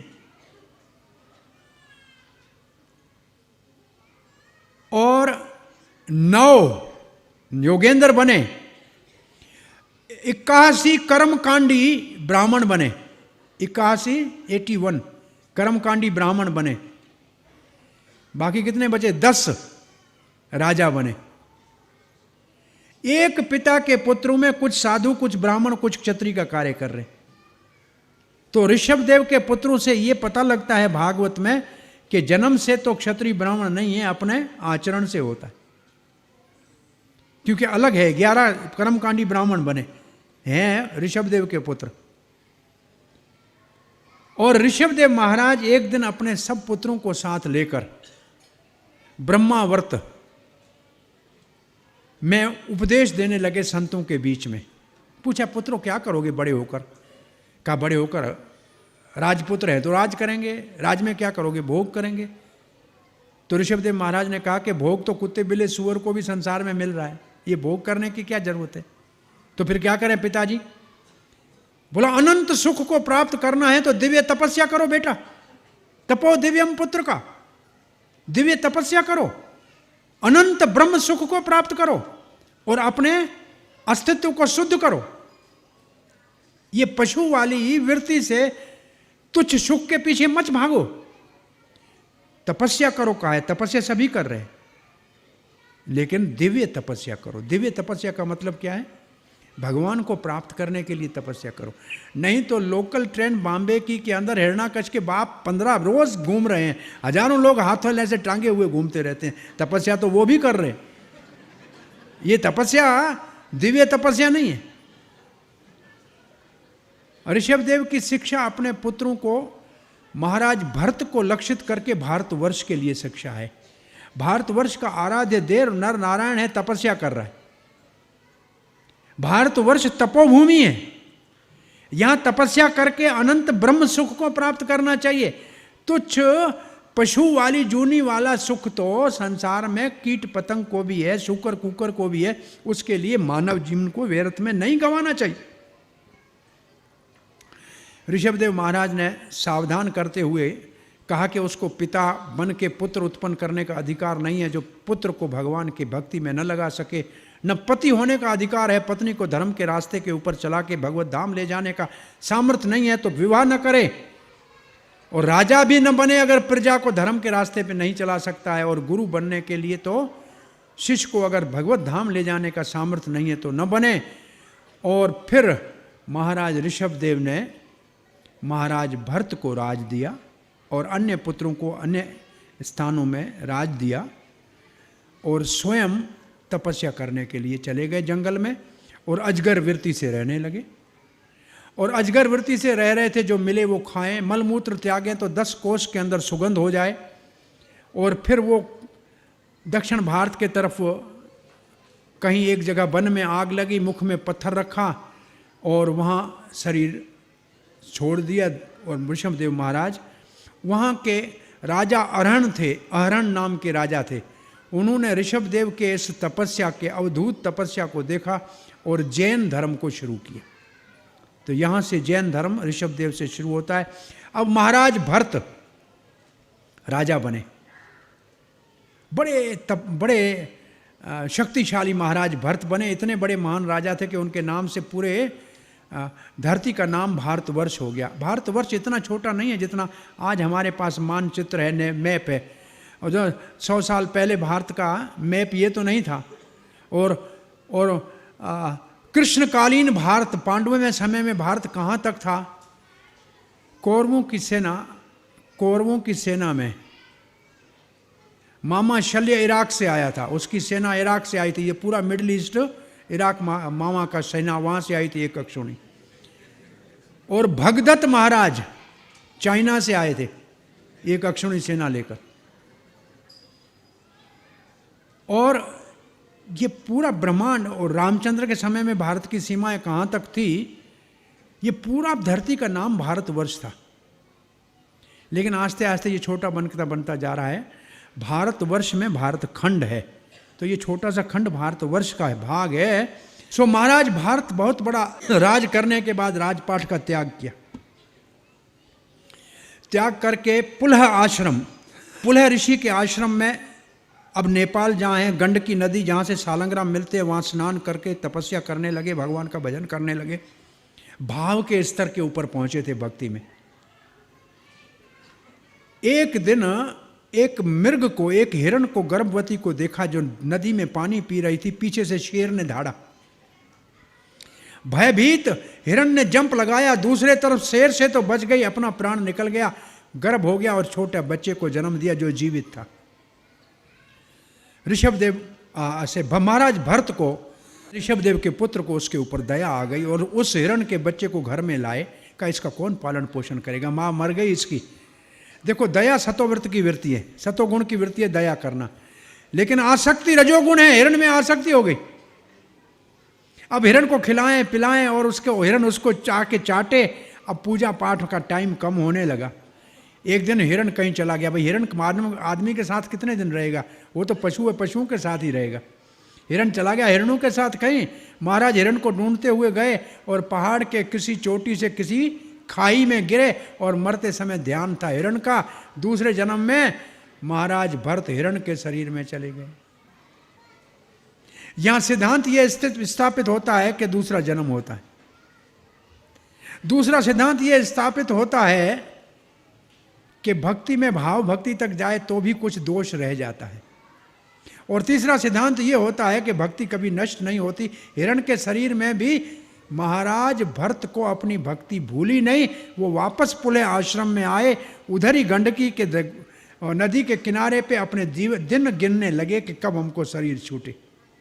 हिरण का शरीर छूटा, ये ब्राह्मण के घर में जड़ भरत के रूप में प्रकट हुए। ब्राह्मण के पुत्र हैं, ब्राह्मण ने शिक्षा दी, ब्राह्मण धर्म की पालन नहीं कर रहे, जड़ पागल की तरह रह रहे। पिताजी के मरने के बाद भाइयों ने और भाभियों ने कहा ये काम का न काज का, दुश्मन अनाज का, केवल खाता है, और जला कटा देते थे। लेकिन उसको कोई खाने से पेट भरने से काम था, थोड़ा सा कुछ मिल गया तो ठीक है, गैया चराने के लिए भेज देते थे। तो एक दिन डाकू, उनको बलि चढ़ानी थी किसी की, अपनी आराध्य काली देवी को, और इसको देखा बड़ा रुष्ट पुष्ट है, ले गए, स्नान कराया, ये बैठा था प्रेम से, भोजन कराया, खा लिया। बोला अच्छा है, कोई सेवा कर रहा है, घर में जला कटा है, यहाँ तो हलवा पूरी खिला रहे हैं, खिलाने दो। और फिर पकड़ के काली के सामने ले गए, चले गए, और डाकू ने तलवार निकाला और काली के सामने बलि के लिए मारने के लिए तलवार नीचे किया, तब तो काली प्रकट होके तलवार हाथ से लेके डाकू का ही सर काट दिया और डाकुओं को मार दिया। अरे भगवान का भक्त है तो देवता भी उसकी रक्षा करते हैं, अपने भक्त को मार दिया और भगवान के भक्त की रक्षा कर दी। यहां से जड़ भरत वापस लौट के आ गए। एक दिन जड़ भरत कहीं जंगल में बैठे हुए थे, सिंध सुवेर देश, सुवेर का मतलब सौराष्ट्र, सिंधु और सौराष्ट्र के महाराज राहुगण पालकी में जा रहे थे गंगा सागर, साधुओं का संग करने के लिए। पालकी उठाने वाला एक कहार बीमार हो गया, तो यही नजर आया कि इससे पालकी उठाते ही अच्छा है, तकड़ा मोटा है, इसको पकड़ के लाए। बोला पालकी उठाओ, पालकी उठा लिया। लेकिन ये धर्मात्मा नीचे देख रहा है, चुंटी है तो पांव उधर रख दे, फिर पांव उधर रख दे तो ऊपर पालकी हिले, पालकी हिले तो महाराज बोलता है ठीक नहीं चल रहे हो, मुझे बहुत कष्ट हो रहा है। तीन बोलते महाराज हम ठीक चल रहे हैं, ये जो नया आया है ना ये इधर उधर गड़बड़ करता है। महाराज ने कहा अरे तुम क्या दुबले पतले हो, तुम्हारे ऊपर सर के ऊपर भार है, तुम डगमगा रहे, जानते नहीं हो मैं राजा हूं, तेरे को सीधा कर दूंगा।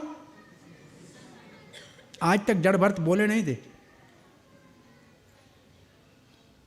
कहते हैं महाराज पृथ्वी, इससे उगा पेड़, पेड़ से बनी पालकी, पालकी पृथ्वी से बनी, मिट्टी की पालकी, मिट्टी की धरती, मिट्टी की पालकी, उसके ऊपर बैठा हुआ मिट्टी का आदमी अपने आप को राजा मानता है और बाकी सबको अपनी प्रजा मानता है, और कहता है कि थक्के नहीं, मोटे हो, तकड़े हो।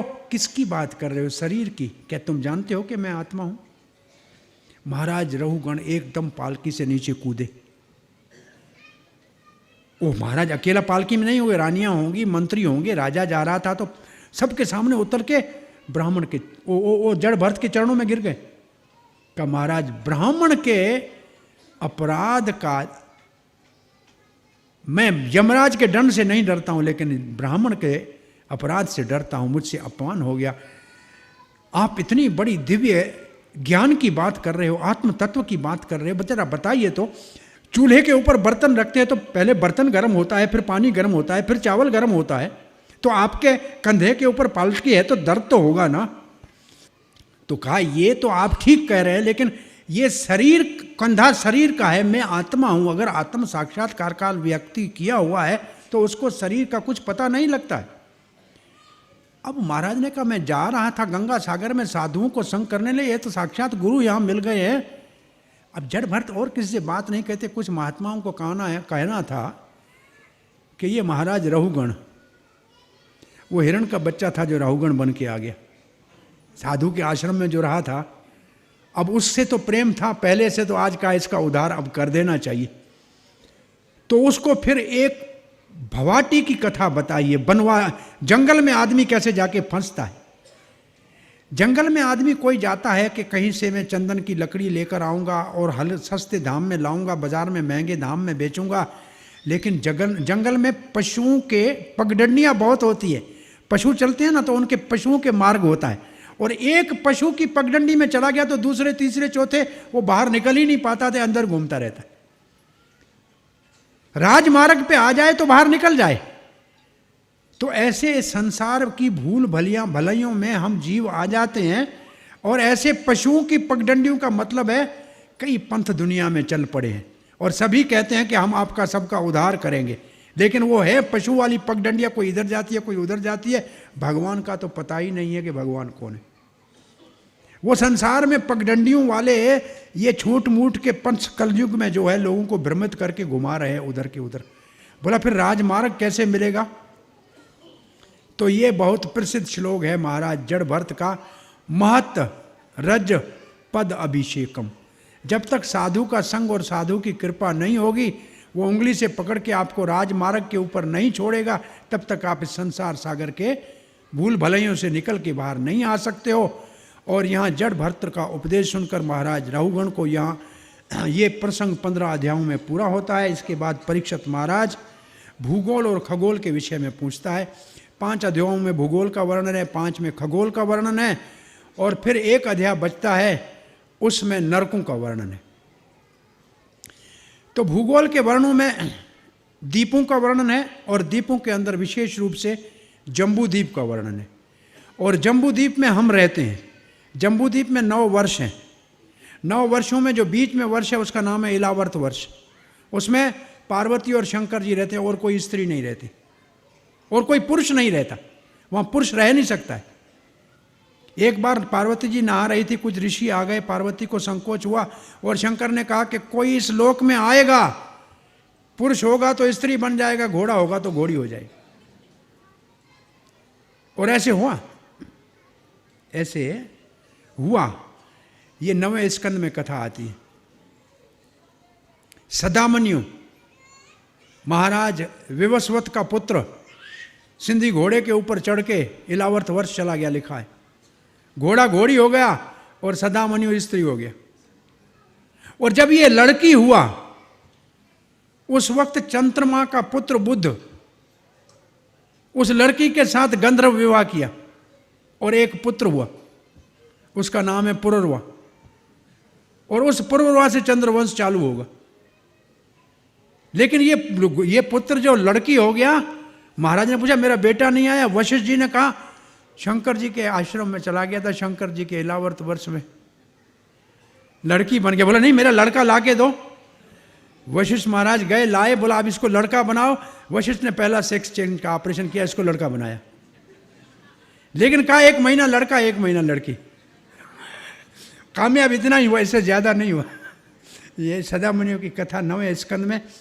ये बहुत दिव्य कथाएं, क्योंकि ये श्लोक की कथाएं नहीं है, इसलिए हमारी समझ में नहीं आएंगी, क्योंकि इस लोक की कथाएं नहीं है, और लोकों की कथाएं हैं जहाँ क्या हो सकता है वो हमको मालूम नहीं है।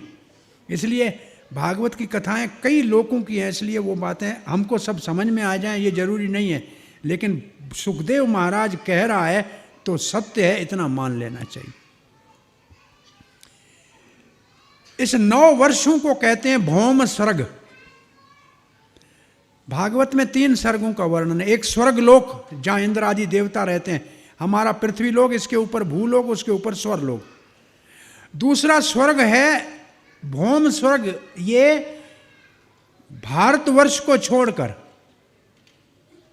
बाकी जो 8 वर्ष है इसको भौम स्वर्ग बोलते हैं। जो स्वर्ग लोक से नीचे वापस आते हैं सुख भोग के, वो इन लोकों में 10,000 साल जीते हैं। कोई बूढ़ा नहीं होता है, कोई बीमार नहीं होता है। इन लोकों में अस्पताल है ही नहीं। एक बच्चा होता है आखिरी साल में। तीसरा स्वर्ग है बिल्व स्वर्ग। बिल्व का मतलब बिल का मतलब धरती के नीचे। ये जो बलि महाराज का सूतल आदि लोक है ना, और नीचे के जो लोक हैं, इनमें स्वर्ग से भी ज्यादा वैभव है। जैसे पाताल लोक, पता नहीं वहां हमने तो कहीं नीचे नहीं गए, लेकिन अमेरिका पाताल लोक है, बड़ा वैभव है उधर, स्वर्ग से भी ज्यादा। वो भी पाताल की तरह नीचे ही है, तो उसको बिल्व स्वर्ग कहते हैं। इन सब वर्षों में भगवान विष्णु की पूजा होती है। 9 वर्षों में भगवान की। तो शंकर जी किसकी पूजा करते हैं? संकर्षण की, बलराम जी की। एक वर्ष है किम पुरुष वर्ष, वहां रामचंद्र की उपासना हनुमान जी करते हैं। एक वर्ष है हरि वर्ष, वहाँ नरसिंह देव की उपासना प्रहलाद महाराज करते हैं। ऐसे एक ही वर्ष इसमें दिखता है, बाकी वर्ष सूक्ष्म है। एक वर्ष दिखता है भारतवर्ष। इसका आराध्य देव नर नारायण है जो बद्रिक आश्रम में रहते हैं, और उनकी सेवा नारद जी करते हैं। और भारतवर्ष कितना महान है कि देवता लोग कहते हैं न यत्र वैकुंठ कथा कथा सुधा अपगाह। जहां भगवान गोविंद की कथा की अमृतमयी गंगा नहीं बहती हो, न यत्र साधवो, जहां उस कथा में साधु न बैठते हो, न यत्र यज्ञ मक्खा, जहां कहीं हरिनाम संकीर्तन यज्ञ नहीं होता हो, जन्माष्टमी रामनामी का उत्सव गौर पूर्णिमा नहीं मनाया जाता हो, सुरापि लोका न सेव्यते, स्वर्ग लोक भी हमको नहीं चाहिए। देवता कहते हैं हमारे पुण्य होंगे इसलिए हमारे को देवता बनाया गया, तो पुण्य तो खत्म हुआ होगा, कुछ अगर बचा है तो हमको मानव बनाओ और धरती के ऊपर भारतवर्ष में बनाओ, क्योंकि यहाँ हरि भक्त मिलते हैं, हरि कथा मिलती है और हरि का कीर्तन मिलता है। हरि कीर्तन, हरि कथा और हरि भक्त मिलते हैं भारतवर्ष से। ये स्वर्ग में भी इतना सुख है कि भगवान याद नहीं आता, नरक में इतना दुख है कि भगवान याद नहीं आता। ये पृथ्वी के ऊपर दुख सुख के बीच में भक्तों के संग से भगवान याद आ जाता है। इसलिए ये बहुत महत्वपूर्ण भारतवर्ष है। भाग्य से जन्म मिला है, बहुत भाग्य से मिला है। सुर दुर्लभ सब ग्रंथन गावा, देवताओं के लिए भी दुर्लभ है। और फिर गंगा के अवतरण की कथा है कि गंगा कैसे धरती पे आई, लेकिन ये 9वें स्कंद में इस कथा को आगे करेंगे। अब इस कथा को यहाँ विराम देते हैं। नरकों का वर्णन इसके बाद है, सप्त ऋषियों का वर्णन है, तारा मंडल का वर्णन है, और ये दिन रात कैसे होते हैं, ये संवत्सर कैसे चलता है, 12 महीने हैं, ये इन सब का वर्णन है, भूगोल खगोल का वर्णन है। ये तो कथा इतनी वैज्ञानिक है कि शंकर जी पार्वती को कथा सुना रहे थे, और ये 5वां स्कंद आया तब सो गई।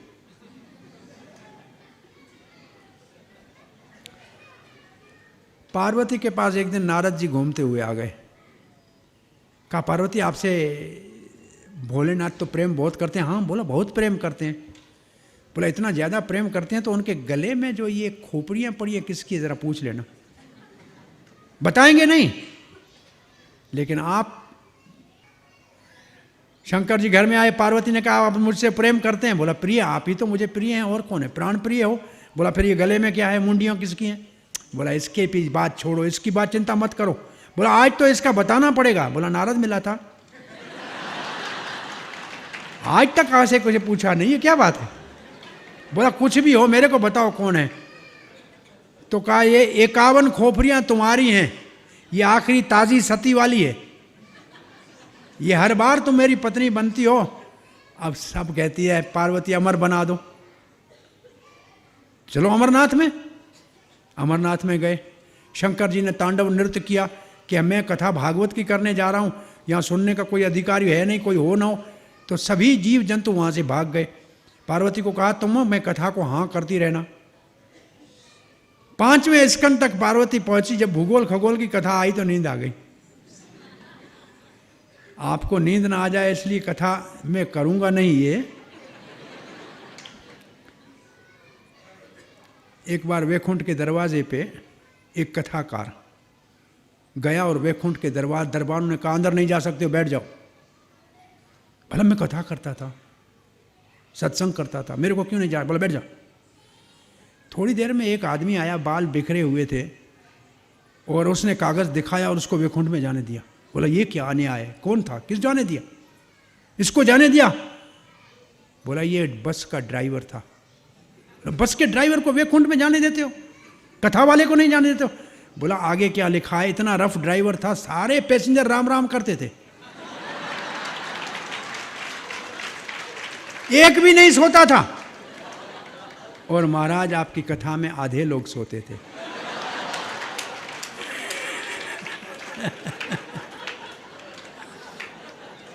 तो ऐसी कथा भी नहीं करे कि लोग सो जाएं। वैसे कथा में सोने में भी कोई खराबी नहीं है। जहाज में कोई सो जाएगा तो उसको उठा के थोड़ी समुद्र में फेंका जाएगा। सोया हो तो भी कथा में रहे तो ठीक है। एक आदमी रोज आता था कथा में और सोया ही होता था। तो हमने पूछा भाई तुमको कथा में अच्छा क्या लगता है। बोला गर्मी का दिन है, कूलर चल रहा है। अच्छा, पहला ये। दूसरा, घर में पंखे में रात को नींद नहीं आती है, या ठंडी हवा में नींद आती है, और महाराज की कथा तो माँ की लोरी जैसी लगती है, और जब प्रसाद का समय होता है तो अपने आप उठा भी देते हैं।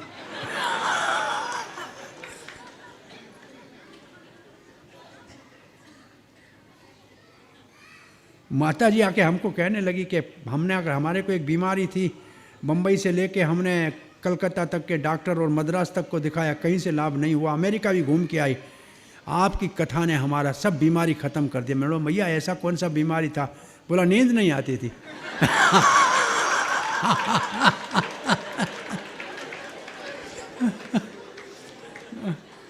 हरे कृष्णा। क्या कथा कर रहे थे? हाँ, वो नींद आ गई पार्वती को। वहाँ एक अंडे में तोता था, और तोता निकला, और वो आ कर रहा था। शंकर जी ने थोड़ी देर के बाद आंख खोले, देखा कि ये तो पार्वती को तो समाधि लग गई, और ये तोता कर रहा है, ये तो अनधिकारी है, ये भागवत कैसे सुन गया? और त्रिशूल लेके उसके पीछे भागे, और ये तोता यहाँ से उड़ता हुआ सीधा व्यासदेव की पत्नी वाटिका के मुख में चला गया, और ये सुखदेव के रूप में प्रकट हुआ। तो सुखदेव शंकर से भागवत सुन के भी आए हैं, और गोलोक में राधा रानी के पास भी बैठे हुए कृष्ण की कथा करते हैं। ये सुखदेव साधारण नहीं है। तो ये बात याद आई, वो किस बात के ऊपर आई पता नहीं, शंकर जी के, लेकिन ये कथा भूगोल खगोल की कथा नहीं करनी है, इसलिए कथा याद आई। और नरकों का वर्णन है, और कहा कि प्लाट बहुत खाली पड़ा है, और भी नए नर्क बन सकते हैं। और अभी लेटेस्ट नर्क बना है, समाचार आया, मोबाइल नर्क। एक लेटेस्ट अब नर्क जो बना है, तो उसमें कहे कि जितना झूठ लोग कभी नहीं बोला उतना मोबाइल के ऊपर बोलते हैं।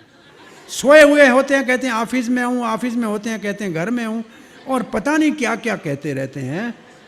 तो इसलिए नए अभी और भी कुछ वहाँ बना रहे हैं। और उन नरकों के अंदर कौन सा पाप करके कौन से नरक में जाएगा, क्या उधर यातना का शरीर मिलता है। यातना का शरीर मतलब ऐसे होता है जैसे आप वाटर पार्क में जाते हैं, आपको वाटर पार्क की ड्रेस देते हैं ना, तो वहाँ एक स्पेशल डंडे खाने की ड्रेस मिलती है। उसके ऊपर डंडे जरा लगते हैं ना, मज़ा आता है, आवाज़ भी अच्छा होता है। अब हम उन नरकों का वर्णन इसलिए नहीं करेंगे कि आप सब लोग भागवत कथा सुन रहे हैं, आपको तो नरक क्या यमराज के दूत का दर्शन भी नहीं होगा। आप इस बात से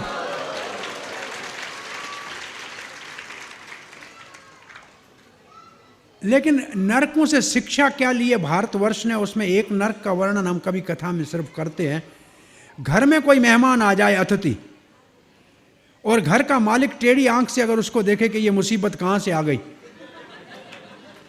तो उसको एक नरक में डाल के चील उसकी आंख को निकाल के बाहर नोच के निकालते। ये कथा सुनी, भारतवर्ष में प्रभाव क्या पड़ा। हर आदमी घर बनाता है तो एक गेस्ट रूम बनाता है कि मेहमान का आदर करना चाहिए। अतिथि का आदर करने की शिक्षा केवल एक नरक के संकेत से हो गई। हर जगह मेहमान का आदर करना चाहिए, ये आ गया क्योंकि भय दिखाया गया कि वो नरक में इतना दंड मिलता है, तो उदारता से आए हुए मेहमान का सम्मान करना चाहिए। यहाँ 5वें स्कंद को प्रणाम करते हैं। 6ठे स्कंद में परीक्षित महाराज बहुत भागवत पुरुष है, कहते हैं नरकों से लोग कैसे बचे। 5वें स्कंद में विशेष रूप से स्थिति लीला है, भूगोल खगोल स्थिति का वर्णन है। और 6ठे स्कंद में विशेष रूप से पोषण है। पोषण का मतलब भगवान अपने भक्तों का रक्षण कैसे करते हैं। 19 अध्यायों का ये 6ठा स्कंद है। 3 अध्यायों में नाम से भगवान कैसे रक्षण करते हैं, फिर रूप से कैसे रक्षण करते हैं, फिर नाद से नारायण कवच से कैसे रक्षण करते हैं। ऐसे भगवान कई प्रकार से अपने भक्तों की रक्षण करते हैं। लेकिन स्कंद का आरंभ होता है परीक्षित महाराज के प्रश्न से, और प्रश्न क्या है, नरक से लोग कैसे बचें। इसको कहते हैं साधु, इसको कहते हैं भक्त, इसको कहते हैं वैष्णव, कि लोग दुख न भोगें, सुखी हो जाएं। तो सुखदेव महाराज ने कहा पाप का प्रायश्चित कर लो, पाप हो जाए तो उसका निवारण कर लो। छोटे पाप का छोटा प्रायश्चित, बड़े पाप का बड़ा प्रायश्चित। छोटी बीमारी का छोटा इलाज, बड़ी बीमारी का बड़ा ऑपरेशन। परीक्षित महाराज कहते हैं बात तो ठीक है, लेकिन प्रायश्चित के बाद फिर वापस पाप करे तो ये तो हाथी का स्नान हो गया, स्नान करके ऊपर मिट्टी डाल दे। सुखदेव महाराज ने देखा ये परीक्षित भागवत भक्त है, ये संतुष्ट नहीं हुआ इससे। प्रभुपाद जी इस प्रायश्चित के लिए उदाहरण कौन सा देते हैं? ईसाई लोग 6 दिन पाप करके 7वें दिन जान कहते हैं 6 दिन का पाप हमको आप ले लो, जीसस क्राइस्ट जी हमको मुक्त करो, और 7वें दिन जाके फिर नए पाप शुरू करते हैं। बोला ये पाप धो के फिर पाप करना, तो इसका पाप ये तो कोई लाभ नहीं है। तो सुखदेव महाराज कहते हैं फिर ज्ञान प्राप्त हो जाए, तपस्या करे, साधन करे, तो फिर पाप करेगा ही नहीं। परीक्षित महाराज कहते हैं सबको ज्ञान कैसे होगा, सब तपस्या तो नहीं कर सकेंगे, ये सबके लिए साधारण तो नहीं है। तब सुखदेव महाराज कहते हैं ये भागवत पुरुष है, इसको वो कथा बतानी चाहिए जिससे सबका सब जगह सब समय कल्याण हो सकता है। और परीक्षित महाराज को सुखदेव महाराज कहते हैं अगस्त ऋषि ने भगवान की अर्चना करते हुए भगवान की हर तरफ हाथ उठाकर ये कथा बताई थी कि भगवान के नाम से भगवान कैसे पोषण करते हैं। कन्याकुब्ज नगर में अजामिल नाम के ब्राह्मण की कथा यहाँ सुखदेव महाराज करने जा रहे हैं। इस कथा में ध्यान देना। वैसे अजामेल का शब्द क्या है? अजा कहते हैं माया को, वैसे अजा बकरी को भी कहते हैं, अजा माया को कहते हैं, और मेल का मतलब उससे जिसने अपना मेलाप कर दिया। अजामेल ब्राह्मण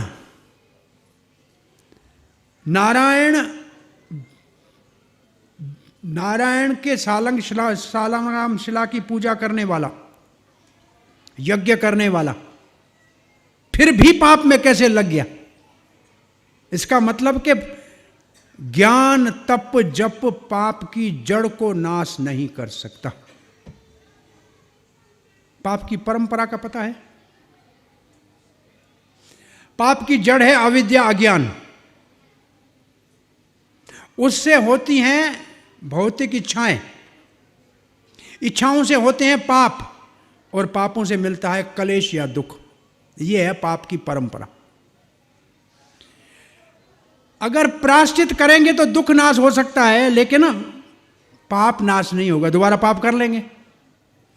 ज्ञान और तप करेंगे तो पाप नाश होगा, लेकिन पाप का बीज अविद्या नाश नहीं होगा। ये सब के सब पाप की पूरी परंपरा बीज से लेकर अविद्या अज्ञान से लेकर और दुख तक जड़ से उखड़ जाती है केवल भगवान की भक्ति करने से। अब अजामिल की कथा बता रहे हैं। समय आज का पूरा हो रहा है। हमारी अपनी इच्छा तो ये थी कि आज 6ठा स्कंद पूरा करना था।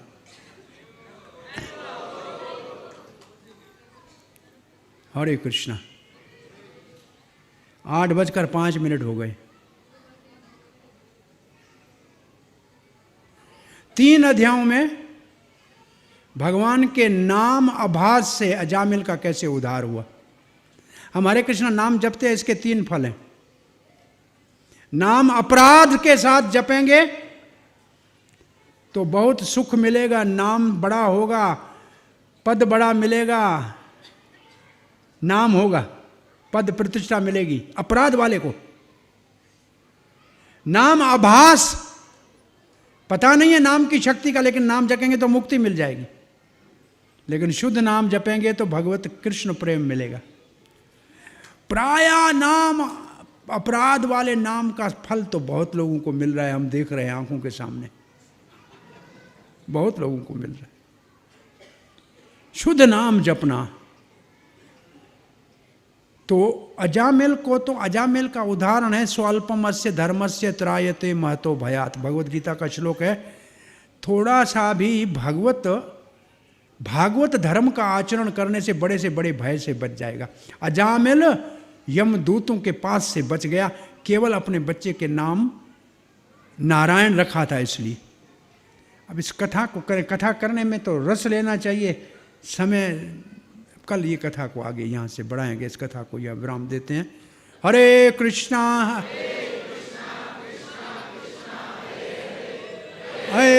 राम हरे राम राम राम हरे हरे।